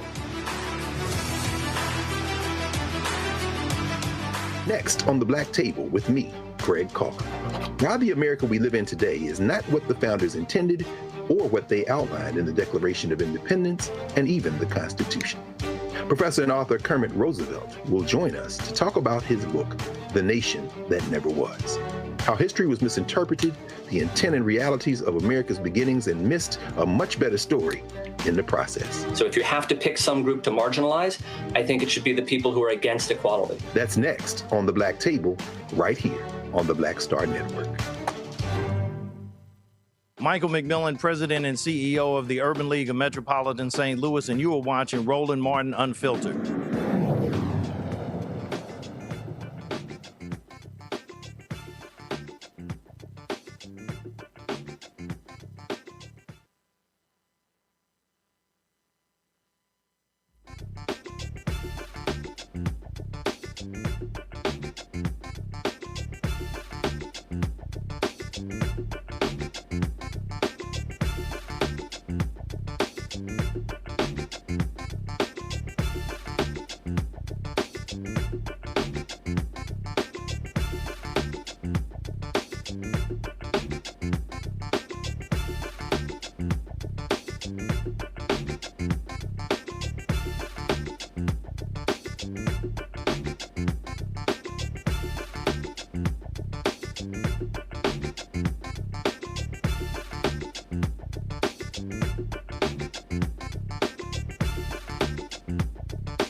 Folks, with the attack on black voting rights, black grassroots organizations are doing all they can to protect our voting power. Mike Gillum, the former vice mayor of Tamarack, Florida, is founder of Black Vote Action. He joins us right now. Mike, you see what's happening there. We see what's happening in Florida. We see the attacks where Ron DeSantis is wiped out a congressional seat. We see you got a gubernatorial election going on in Florida coming up soon. And the bottom line is this used to be a battleground state. And we've seen black participation drop off the map in addition to Democratic participation. And so what are y'all doing there in Florida to frankly rebuild? I keep talking about that the black political infrastructure that has held many of these communities together has been, been just slowly eroding away. So how are you trying to put it together there in Florida? Well, thanks for having me on, Roland. There are some model organizations that we need to follow. So you're familiar with Color of Change, the Collective PAC, Fair Fight Action. So the Black Vote Action is trying to follow those successful models and target black voters by engaging them, registering them to vote, finding voters where they are, black voters where they are, in the barbershops, on the basketball courts, on the football fields, and having those real conversations and letting them know why it's important to vote. You talked about the numbers shift in Florida. When Andrew Gillum nearly won the election, that put fear in the hearts and the minds of Republicans, and they got to work. At one point, we had over 300,000 more Democrats than Republicans. Now, they lead by 1.4 million voters in the state of Florida. So we need to register voters, and too many disaffected Democrats have gone to the NPA, which takes them out of the primary process. So we need to re-engage voters, black voters, let them know why it's important to register as a Democrat, even though we've had some dissatisfaction with them, and then have an organized and collective effort to make sure that the right candidates get into office that are going to promote policies that impact black individuals and others, including the Second Chance Act. All right, so I think the point there, I think that actually has to be flipped. Here's what I mean. And when I travel around the country, when I'm talking to people, and I love these idiots who say, oh my God, you're a shilling. No, what I'm dealing first with people are policies. I'm saying policies first. Now then, okay, if you say you want these policies, you now then have to then say, okay, now let me look at these candidates. Who is likely to advocate for my policies? It might be that Democrat. So for me, I'm not even saying I need you to register to vote for a Democrat. I'm saying I need you to identify the policies that you care about, then look at who is going to advocate for those policies, and then you make the proper voting decision based upon that. Because for a lot of black voters, especially younger black voters, if the conversation is Democrat first, it's going to be an automatic turnoff. Correct. So our goal is to present those policies. For example, conducting a disparity study, identifying the disparities that we know exist. In the city I serve, less than half of 1% of the money we spent went to black-owned businesses. And that usually happens across the board. Maynard Jackson did a disparity study back in 51 years ago in 1974, and that should have been modeled after in every city where there were black majorities over a 10-year period. That hasn't happened. Now, we can't even have disparity studies or minority preference programs. The Second Chance Act, helping returning citizens get a chance to vote. We know affordable housing is a big issue. When we have people in power, they can say to developers, hey, you can build here, but at least 25% or whatever number needs to be affordable housing. So we need to lead with policies, get our people on board with those policies, and then engage with elected officials once they're in office to ensure that they advance those policies, and then we communicate that while they're in office. Voters get frustrated because we come and ask for their vote, and then we disappear for 4 years. And then we come back 4 years later and say what we did, but they don't feel what we did, and we didn't communicate with them throughout the process. So our goal is to engage current elected officials with the community, make sure you know who's doing the right job, who's doing a good job, and then work to eliminate those who are not on our team. So I'm curious, how are you also, again, I say voting is the end of one process and the beginning of another. And yes. Black voters matters always talked about it 365, 7 days a week. I believe one of the greatest mistakes of organizers is that we ramp up, we do all this investment, we ramp up for the election, and as soon as it's over, as soon as the election is over, it dissipates. And we're not maintaining the organizational infrastructure to then organize and mobilize those same people to say, hey, now I need you showing up to the city council meeting, the county commissioners meeting, the state house. That to me is also one of the great mistakes. Absolutely. And part of the reason why is because we need funding. But one of the things that we did, to your point, and you reported on this, the fact that some Democrats voted in agreement to censure Al Green. So a local congressman in Florida was one of those representatives. What we did is we sent a mass text message out to all the black voters in his district, letting them know that he voted to censure Al Green. Why did you do that? You rely on us as black voters. Why did you do that? And so he heard from those voters. They wrote to him, they called him, they texted him. So he felt us. And so that's what we need to do. We need to engage with the voters after they vote. You're right. Voting is the start of a new process. And we have to engage those voters throughout that time. How do we do that? We continue to knock on doors. We send text messages, social media. But as you know, those things cost. And so we need to raise money to keep voters engaged outside and after the election cycle. When you talked about funding, so okay, as it relates to what's happening there, what is your focus with Black Vote Action in terms of, if I look at the state, you can't do everything. How are you targeting the state? How are you, what are your top 2, 3 priorities in terms of places you're looking to increase turnout 3, 5, 7, 10%? So Broward is the Black Democratic stronghold. Every constitutional officer in the county except one is Black. So what we want to do is increase the voter turnout here in Broward, and then model that in Palm Beach and Miami-Dade County, because South Florida, the Tri-County area, is a stronghold for Black voters. And then the following cities, Jacksonville, Orlando, and Tampa, are the next cities we want to target. And we want to work with other partners like Equal Ground to help spread the message and to increase voter engagement and voter turnout in those cities. But again, as you know, when you send a mass text message or a mass email, that costs money. And so we want to be involved in the community, make sure they know that we're there, and continue to engage with them on a regular basis. How, in terms of when you look at the state, I got it, Broward's number 1. Yeah.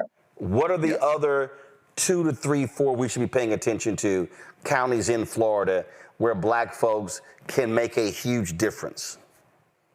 So Jacksonville, huge city and county. And as you mentioned, Ron DeSantis got rid of a congressional district there with the approval of the Florida Supreme Court. So that's another large major city where we need to mobilize, activate, bring voter registration to the highest level possible, and get Black voters to turn out, and make sure that we have elected officials that understand how to communicate and how to speak the language so that you can engage and increase Black voter turnout. Outside of Jacksonville, you have Orlando, you have Tampa, you have those major cities where most of us are. And the unique thing about Florida, when you're talking about Black voters, you're talking about Jamaican Americans, Haitian Americans, Bahamian Americans, and African Americans. And so there are several languages or several people you have to talk to in a certain way to get that vote out. What's disappointing about the Democratic Party is they recognize that in the Hispanic community and have a language for the Venezuelans. They know the issues of the Cubans, but no one's really focusing on the different issues of impacting the diversity of the Black American community in Florida. Have you had any conversations with Nikki Fried, who is the state chair of the Democratic Party? Yes, we have. And, when you look at the success of the major candidates who've done very well, starting with Barack Obama, Andrew Gillum, Stacey Abrams, you recognize that you have to build your own infrastructure before the party finally joins in. So we've had those conversations. We continue to have those conversations. And we hope that they view us as a viable vehicle in future elections, and they will need to. And we try to get involved and engage with the with the Harris campaign for president, but they wrote Florida off, so it wasn't a priority. But yes, we've been engaging with the party elected officials in Broward, Palm Beach, Miami-Dade County, and the state representative Nikki Fried. I've got DNC Chair Ken Martin coming up next. What would you ask him? What would you say to him? Provide the necessary funding we need to Black Vote Action, and let us take the lead in mobilizing, engaging, and increasing voter turnout of Black voters in Broward County and in South Florida. and then further up throughout the state of Florida. What's the number? The reality is, if you're talking about people and what type of investment, you got a gubernatorial election coming up next year, you got congressional races. What is the number needed to invest in black voter turnout in Florida? What's your number? You're looking at millions of dollars because you're really No, I don't want a broad number. I want a specific number. Is it 5 million? Is it 7 million? Is it 8? Is it 10? What is it? Yeah. So you're looking at about $12.50 per vote. So you're looking at about $5 million at a minimum. A minimum $5 million investment, and you're promising what is it? Is it a 3 to 5% increase in black voter turnout? I'm just interested in your data in terms of if you say make this investment, this is what we're going to then be able to do. Yeah. So we're going to be able to engage unregistered voters and get them registered. And we're going to be able to take the current voter turnout, which is about 60%, 65% in the black vote, and take that up to 70, maybe above 70%. Well, I've made the point that where you have black folks, the minimum turnout has to be 70%. If we want to maximize our voting power, it cannot be. You talked about Andrew Gillum. The reality is the Democratic turnout. I remember Tallahassee Democrat had a chart. You didn't get to like number 11 or 12. The top 10, 11 turnout counties were all red. Yes. And so that was the case. And if you look at the video back then, especially in the primary race, Gillum was down, and Gillum kept asking, did Broward hit yet? Did Broward hit yet? Did Broward hit yet? It didn't hit. Once Broward hit, that took him over the top, and he came out the primary with the victory. All right. Mike, we appreciate it. Thanks a lot. Thank you. See you soon. Quick break. We come back. Ken Martin, chair of the Democratic National Committee, joins us right here on Roland Martin Unfiltered. Back in a moment. This week on A Balanced Life with Dr. Jackie, we're continuing our series of putting in the work, A Chef's Journey. Are you an aspiring chef? Someone who already has a business, trying to figure out what your next steps will be, who to talk to, and how to get there? Well, on this week's show, our great guests and wonderful chefs will talk to you about what it means to discover your purpose, your why of being in the kitchen, and then knowing how to put a business together. The menu controls everything. The menu determines everything. But the business plan is where you have to go back to. When you get into the business, at the end of the day, social media and TV, all of that stuff is cool, but you still have to run a business. You still have to be in relationship with people. That's all next on A Balanced Life with Dr. Jackie here on Black Star Network. Melanie Campbell, National Coalition on Black Civic Participation and Black Women's Roundtable. And we are watching Roland Martin Unfiltered all day, every day, 24/7. Spread the word.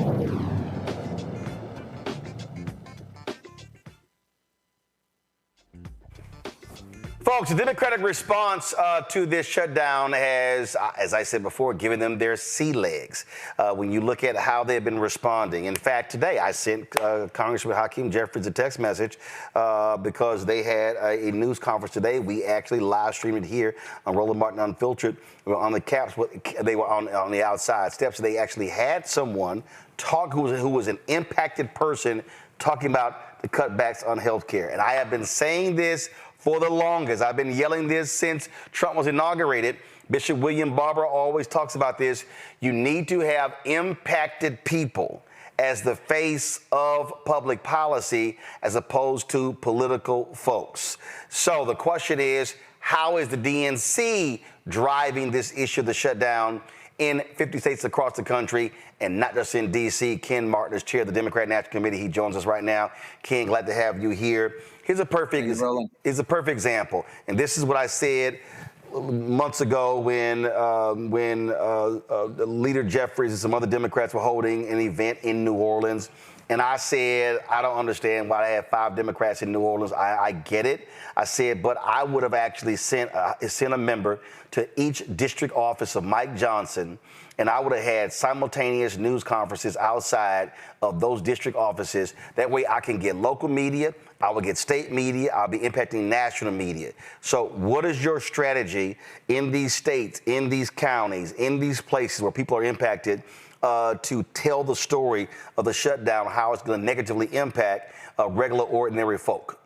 Well, first off, Roland, thank you for having me tonight. As always, it's great to be here. And you're absolutely right. Unfortunately, millions of Americans are being impacted by this shutdown right now. They're being impacted by the disastrous big ugly bill that passed this summer. And of course, the policies that Donald Trump and this administration have been pushing from day one. And where you're spot on is we need to tell the real stories, right? It's one thing for politicians to get up there and talk about fighting for this. But what you're saying is exactly right. We need to show people the real impacts of this, and there's no one better to show the real impacts than people whose lives are being impacted on a daily basis by what's happening right now with this shutdown. So we're doing that. We're actually telling the story using people who have real stories. We just rolled out a video, an ad the other day from a farmer who has been his life has been completely turned upside down because of the tariffs that Donald Trump has been inflicted upon soybean farmers and other farmers throughout this country. We're talking about, with this big ugly bill, people who are losing their health insurance and seniors who are actually losing their access to nursing homes.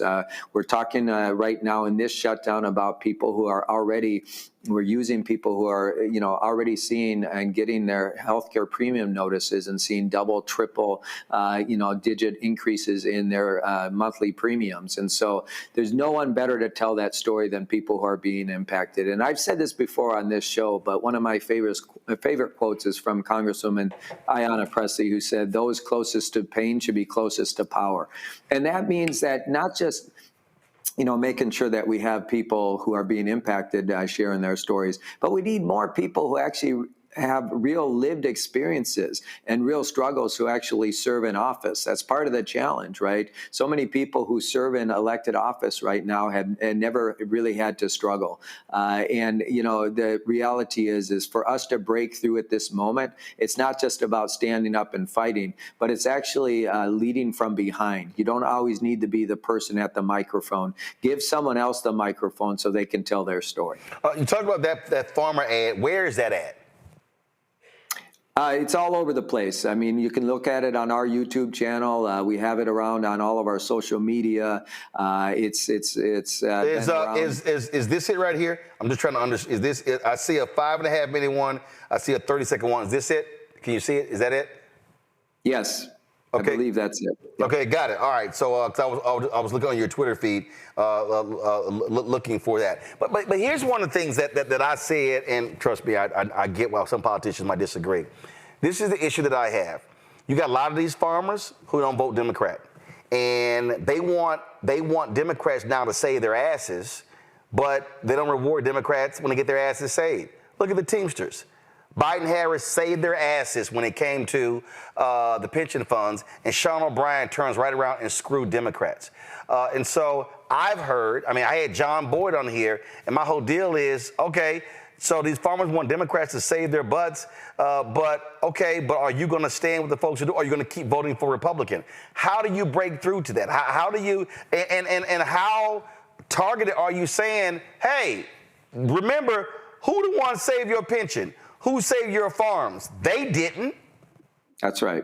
Well, I think that the reality is, and we've talked about this before, Roland, right? I believe that what Donald Trump is doing right now is he's creating opportunities for the Democratic Party to actually expand our coalition, to have conversations with voters who've left us many years ago, right, and have been voting for Republicans for years now. And make no mistake about it, you can look at a map and see that most of our rural communities are bright shades of red, right? And it wasn't that long ago that we had a lot of vote share and Democratic vote share in rural parts of this country.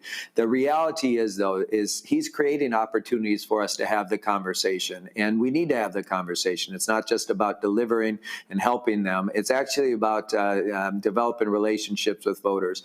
And the flip side is true as well, and we've talked about this, which is, the Democratic Party has made huge mistakes in how we approach communities of color. We usually show up 3 months before an election, and it's all about, mobilization and turnout instead of persuasion and building a conversation around shared values. And actually, we just make assumptions that people who have been with us will always be with us, and people who are opposed to us are never going to be for us. I believe when you organize everywhere, you can win anywhere. But we can't do it just by resisting Donald Trump, by the way. We got to get up. We got to show folks, whether you're in an urban area, you're a suburban area, a rural area, how their lives are going to be better with Democrats in control. Secondly, to your point, is this, I don't think we do a good job of talking about what we do to actually help people. And while we end up bailing various industries out or helping various communities, we don't actually go back into those communities and remind folks what we've done to actually make a difference in their lives. That's why what I've been advocating for so long and what I've done these last 9 months is start to change the script, flip the script.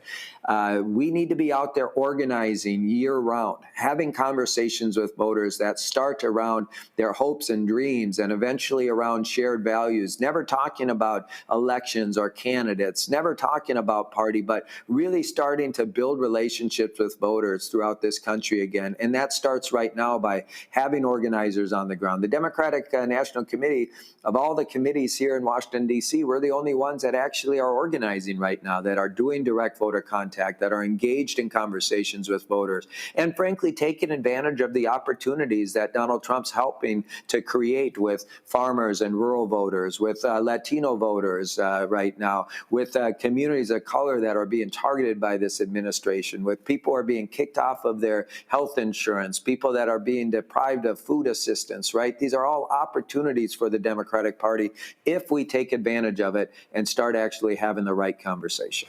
So you talk about those things. Where are those things happening now? And are you live streaming those events? How are you driving the messaging? Have you seen the results of that in terms of show up in fundraising, in engagement, and how are you measuring the impact of what all things you just described? Yeah, look, I mean, let me tell you what's been happening around the country. There's been 45 elections on the ballot since Donald Trump was inaugurated. In all 45 of them, Democrats have overperformed at a historic rate to the tune of about 16 percentage points, which is a historic overperformance. And that's as a result of our organizing in those communities, of having the conversations, of making the investments in down ballot races and making sure that we're organizing everywhere. And so, as a result, we've won many of those elections. And of course, there's wind at our back, right? Right now, we just launched a tour through HBCUs here, starting those conversations again on historically Black college campuses earlier than ever before, because we need to build relationships with voters and not just assume that they're going to be with us. And that means starting now. We've already started that, right? We're out there right now talking to voters. We're organizing well before elections to make sure that people know that we are the ones standing up for them. We are the ones fighting for them and their families. And it's already paying huge dividends, as I mentioned, Roland. Now, look, we got a lot more work to do, don't get me wrong, but there's certainly wind at our back. And if this trend continues, a 16% overperformance combined with Donald Trump's low approval and job ratings, and they continue to slide as he continues to decimate the economy and break every promise he made to the American people, we have real opportunities here to win big, both in 25 and in 26. But we can't keep doing things the same way that this Democratic Party has done things in the past, which is why we're already out there having conversations and actually building relationships with voters throughout this country. Last question for you, and that is this here. When we talk about the next step, we're facing a Supreme Court right now that could wipe out a significant number of Black congressional seats in the South. Bishop Barber has said this over and over and over again. The problem at the South is not its guaranteed Republican lock, it's simply unorganized. Walk me through, and walk me through this investment that you're making in Mississippi. What other southern states? I just had the organizer on from Florida. You may have heard some of what he had to say as well. I've talked to Latasha Brown and Cliff Albright and others, again, repairs of the breach. And what too many people say is that you have a Democratic Party infrastructure that is fixated on white suburban women and white and educated voters without realizing that you are leaving votes on the table where you have a lot of black people, especially in southern states. I mean, Georgia, the number of black people who did not vote in 2024 was insane. North Carolina, you need those 2 Senate seats come next year. Texas has the most eligible black voters anywhere in the country. You've got a Senate race coming up next year as well. So what is the priority to invest in black voters in these southern states? Yeah, let me just tell you, what you've been saying is exactly what I said on the campaign, and we're already doing. We made investments, a 6-figure investment in Mississippi to help them elect local candidates. You know, it's one of the largest investments in recent memory in Mississippi, and we did it again earlier than ever before. We've made investments in states like Georgia and in North Carolina already. I was the first person on the ground in Texas helping them with their redistricting. I've already been in Texas 4 times, and it's a reality that the new battlefield for the Democratic Party is the American South. And what's driving the population growth there and giving us opportunity, of course, is the black community, black and brown communities, Latino communities, African American communities throughout the South. You're absolutely right, and we're making those investments already. You know this. I shared this on your show the last time I was on. The 5 fastest growing states in the country right now are Tennessee, North Carolina, South Carolina, Georgia, and Texas, followed by Florida. 6 of the 10 fastest growing states are all in the South, meaning that after the 2032 reapportionment and after the 2030 census, that's where the power is going to be. That's where the next presidential race in 2032 will be decided. That's where the power for majorities in Congress will be decided. And so we're already laying down a marker right now. We've made investments in those states in the South, and we'll continue to do it. As I said, I've been in Florida already 4 times. I was down in Georgia campaigning for Deborah Shigley, our candidate running for state senate there. And while she didn't win, she overperformed by a significant margin. I spend a lot of time down in the U.S. South, and it's really important part of our calculus moving forward. But let me say this, which is really important. We are not going to anymore as a Democratic Party take any community of color for granted. Now, you're right. I would disagree with you a little bit that it's not that the U.S. South is unorganized, right? It's the fact that we have a number, Texas is not a red state as an example. It's a non-voting state. And Mississippi is a good example. We have 40% of their population is African Americans, right? And it's a low turnout state. And the reality is if we change the laws there, made it easier for people to vote, got rid of some of these Jim Crow era voting restrictions that are on the books in states throughout the South, made it easier for people to participate in their democracy. Right, but Ken, the only way you can make it easier to change the laws if people are organized and mobilized to vote. And look, I don't disagree. I mean, when Beto, perfect example. Okay, you said you've been down to Texas. All right, there are 254 counties in Texas. How many county Democratic offices do you have? Well, this is one thing I've been actually talking about because that's a good example of where we're not organized. Right, that's what I'm saying. So there are 254. For the longest, it was only 81. That's 2/3 of the state where you do not have a county Democratic presence. Ain't no way you're gonna win if you're not in 160 plus counties. And so when I say not organized, what I'm literally talking about, look, when Beto lost to Greg Abbott for governor, 75% of people 30 and under did not vote. And so, the crazy thing here, to your point, right? And it's why I campaigned on in every county strategy, making sure that in every part of this country we have elected Democratic Party leadership that's organizing voters. To your point, did you know that there's 3,244 counties in this country, and a quarter of them have no elected Democratic Party leadership? That's why we have an every county strategy, and that's why we're challenging our state parties and other party committees to actually make sure we do the basic organizing work you're talking about. Think about this, and it's quite remarkable. When you don't have elected county leadership, Democratic Party leadership, there's a 3 to 5% decrease in statewide vote share, Democratic vote share, and the same corresponding decrease in congressional Democratic vote vote share, meaning we lose votes in those places because we're not organized. It's pretty simple. It doesn't take a rocket scientist to figure out what you and I are saying here. And so some of this is just basic organizing work that needs to be done. And we're doing it right now with this every county strategy. But let me say this.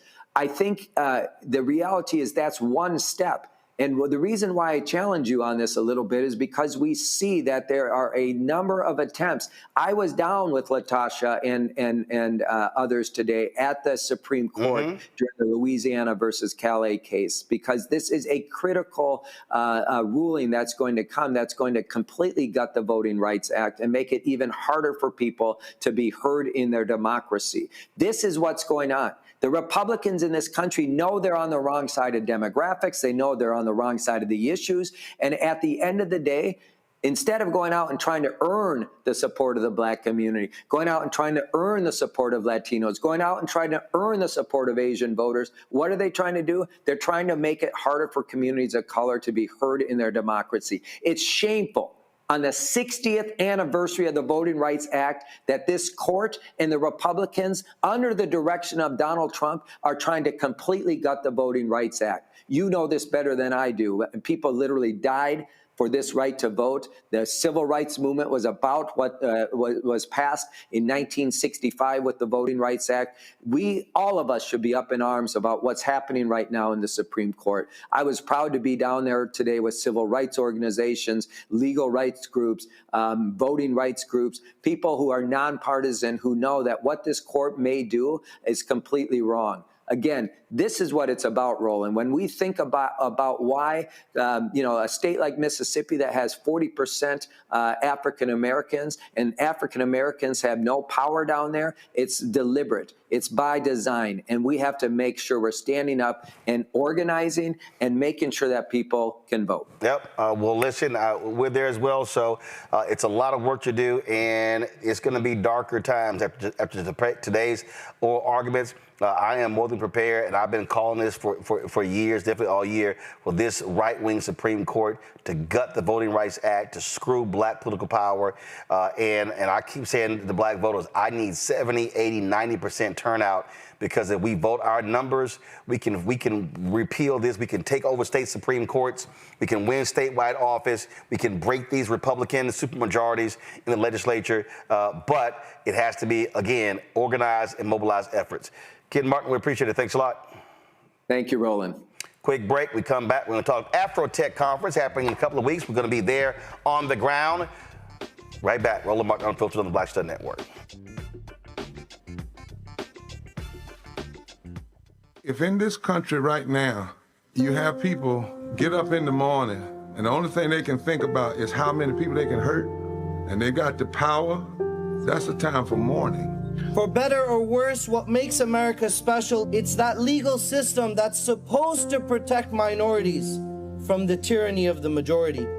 We are at a point of a moral emergency. We must raise a voice of outrage.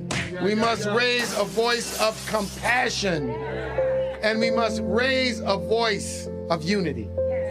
We are not in a crisis of party versus party. We are in a crisis of civilization, a human rights crisis, and a crisis of democracy itself. And guess what? You've been chosen to make sure that those that would destroy, those that would hate, don't have the final say, and they don't ultimately win. It's your boy Earthquake, giving Roland Martin something to do, because he don't know what to do. He's from Texas. Ain't his fault.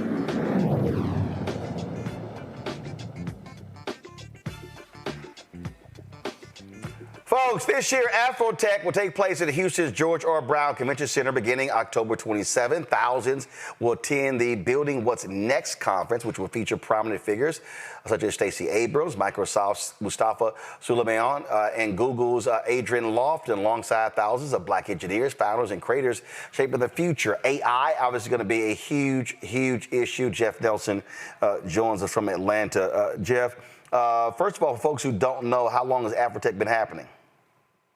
This is the 9th year of Afrotech. So first of all, thank you so much for having me, Roland. We're excited for year number 9. Next year will be year number 10, and we've got some great things planned this year as we look towards the future. And so because I went 1 year, you used to be in Oakland, correct? That's right. So this is our 2nd year in Houston. And let me talk a little bit about our strategy in terms of where we have Afrotech.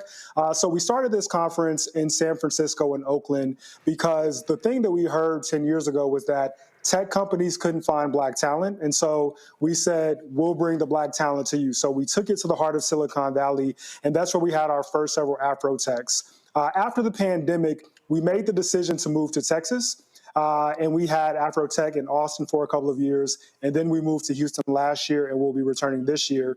And the thinking is this: we want to go to a majority Black city. All the economic activity that comes with Afrotech and all the people that we bring to the city, we want to make sure that not only are we exposing our audience to the latest and greatest in tech, but we are leaving an impact on a community that looks like us and is going to benefit from all that we do.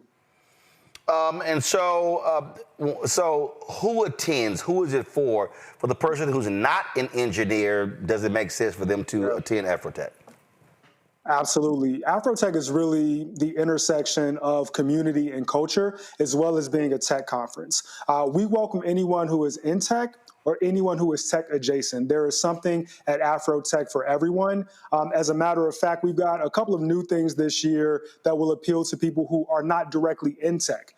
In particular, we have a renewed focus on health. Roland, I don't have to tell you that we are at a pivotal point in this country in terms of just science and medicine and health. There are questions about whether we can even trust the government to give us accurate information as it pertains to health in general, but especially for communities such as the African American community or underrepresented communities that historically suffer from comorbidities and other health disparities. And so we have a renewed focus on health at Afrotech this year. We will be featuring a number of medical professionals as well as health CEOs to come and talk about patient care and health technology at Afrotech. We have a creator summit as well. So for our creatives who are interested in understanding how AI is impacting their work, how they can use it, but also protect themselves in an age where AI can generate content, we have something for them as well. And then lastly, I'll note that we have a lot of content for our entrepreneurs as well. We will be having a founder summit, and all of that is going to be bookended by our content related to AI, innovation, and cybersecurity. So all these things are happening, and you also are up against massive Black job loss, especially related to Black women. Tech space, we see the same thing. We're seeing a massive attack when it comes to DEI. How has the anti-DEI backlash impacted Afrotech? Yeah, so first of all, I just want to underscore and emphasize what you're saying. And this hits home because there are people that we work with. So we're fortunate in that over 150 companies are showing up to Afrotech, looking to hire, looking to network with Black talent, Black and underrepresented talent. So there are companies that are still showing up. But the reality is that we are in an unprecedented time. I got an email earlier this week from someone who was a champion of ours at a particular company who was championing their company sponsoring Afrotech, just got laid off. And they emailed and said, hey, I'm on the other side now.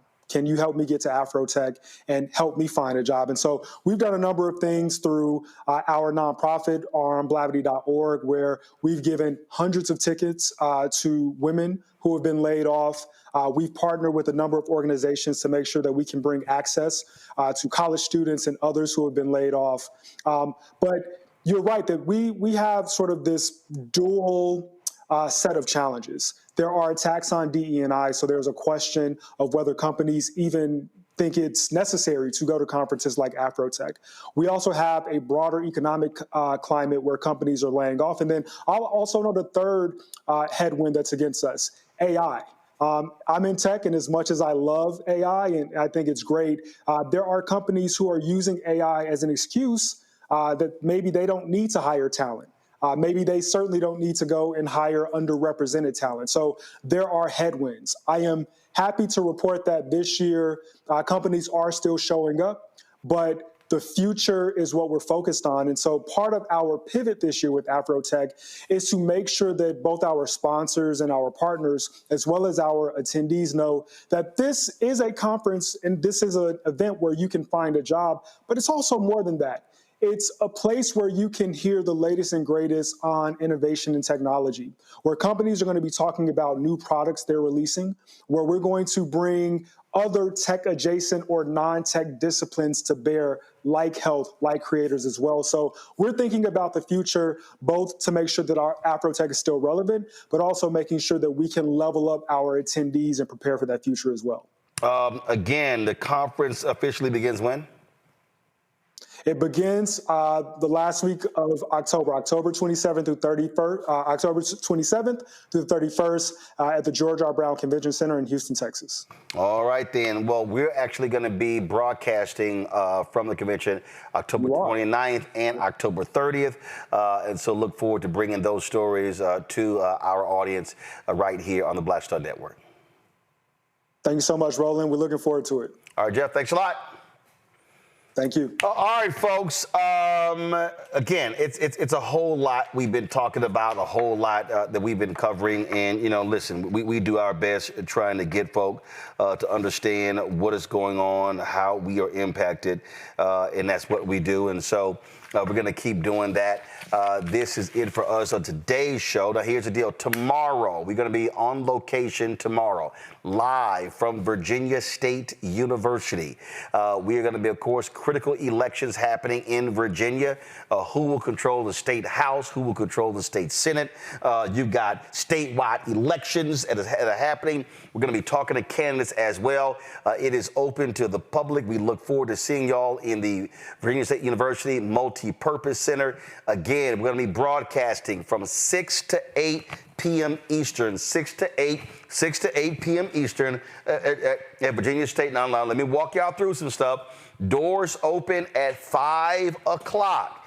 Now, ain't no guaranteed seating and all that stuff, so y'all need to get there on time. Come on through. Doors open at 5 o'clock.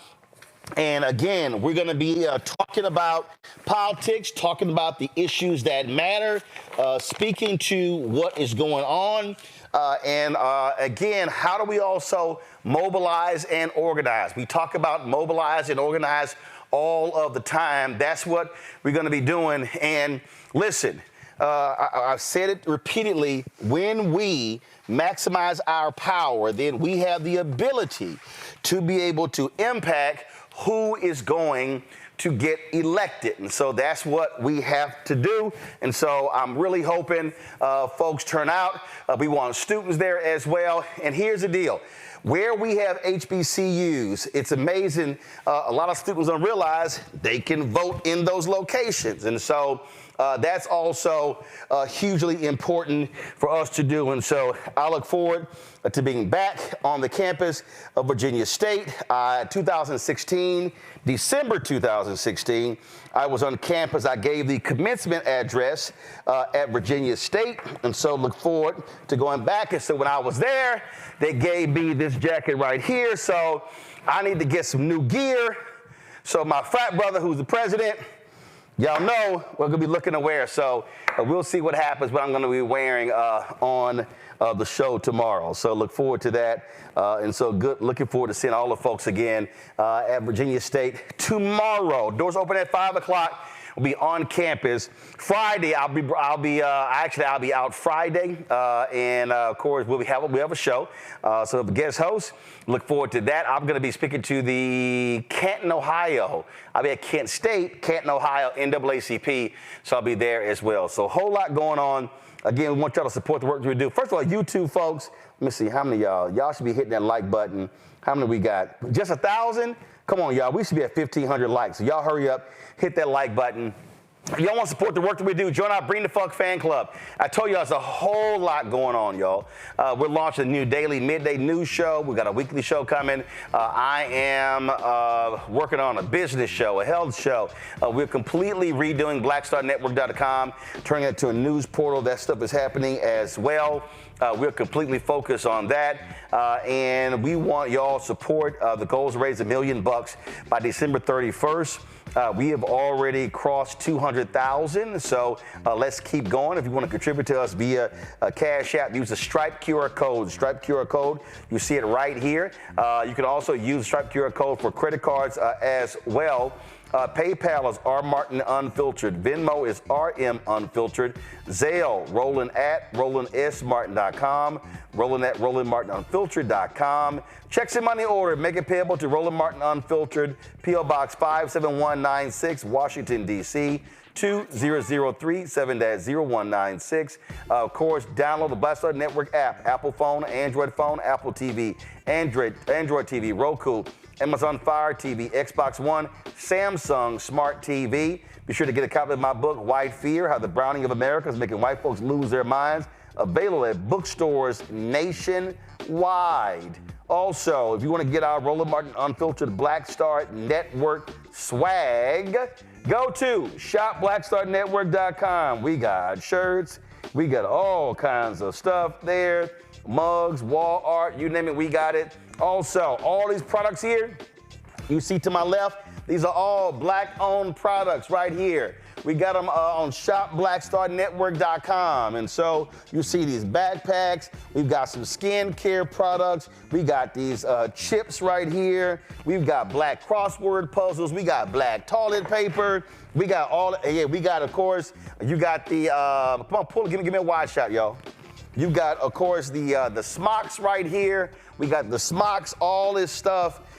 Again, we've got sauces. Remember, we got Mrs. Pruitt's Gourmet Cha-Cha Hot Sauce, all kinds of stuff, all black-owned companies. And so we want y'all to support these companies by going to our site, shopblackstarnetwork.com. Go to shopblackstarnetwork.com. To support these companies. We always are talking about how do we recirculate the black dollar. Well, one of the ways we can do that is if we buy from our own. These are entrepreneurs who are doing the good work. Also, of course, we want you to download the app Fanbase. It's a great social media app. Let's build this up. We want to be able to have millions of subscribers on Fanbase. And so let's do that. Go to Fanbase. Go to Fanbase. Go to Fanbase. Again, you want to invest. They've raised $13.4 million. $13.4 million. So go to startengine.com/fanbase. Startengine.com/fanbase to invest. So that's it, folks. I'll see y'all tomorrow right here on, give me the wide shot, get on blackstarnetwork.com. Again, live from Virginia State University. Support our black-owned products, support black-owned media, support our HBCUs. I'll see you tomorrow. Holla!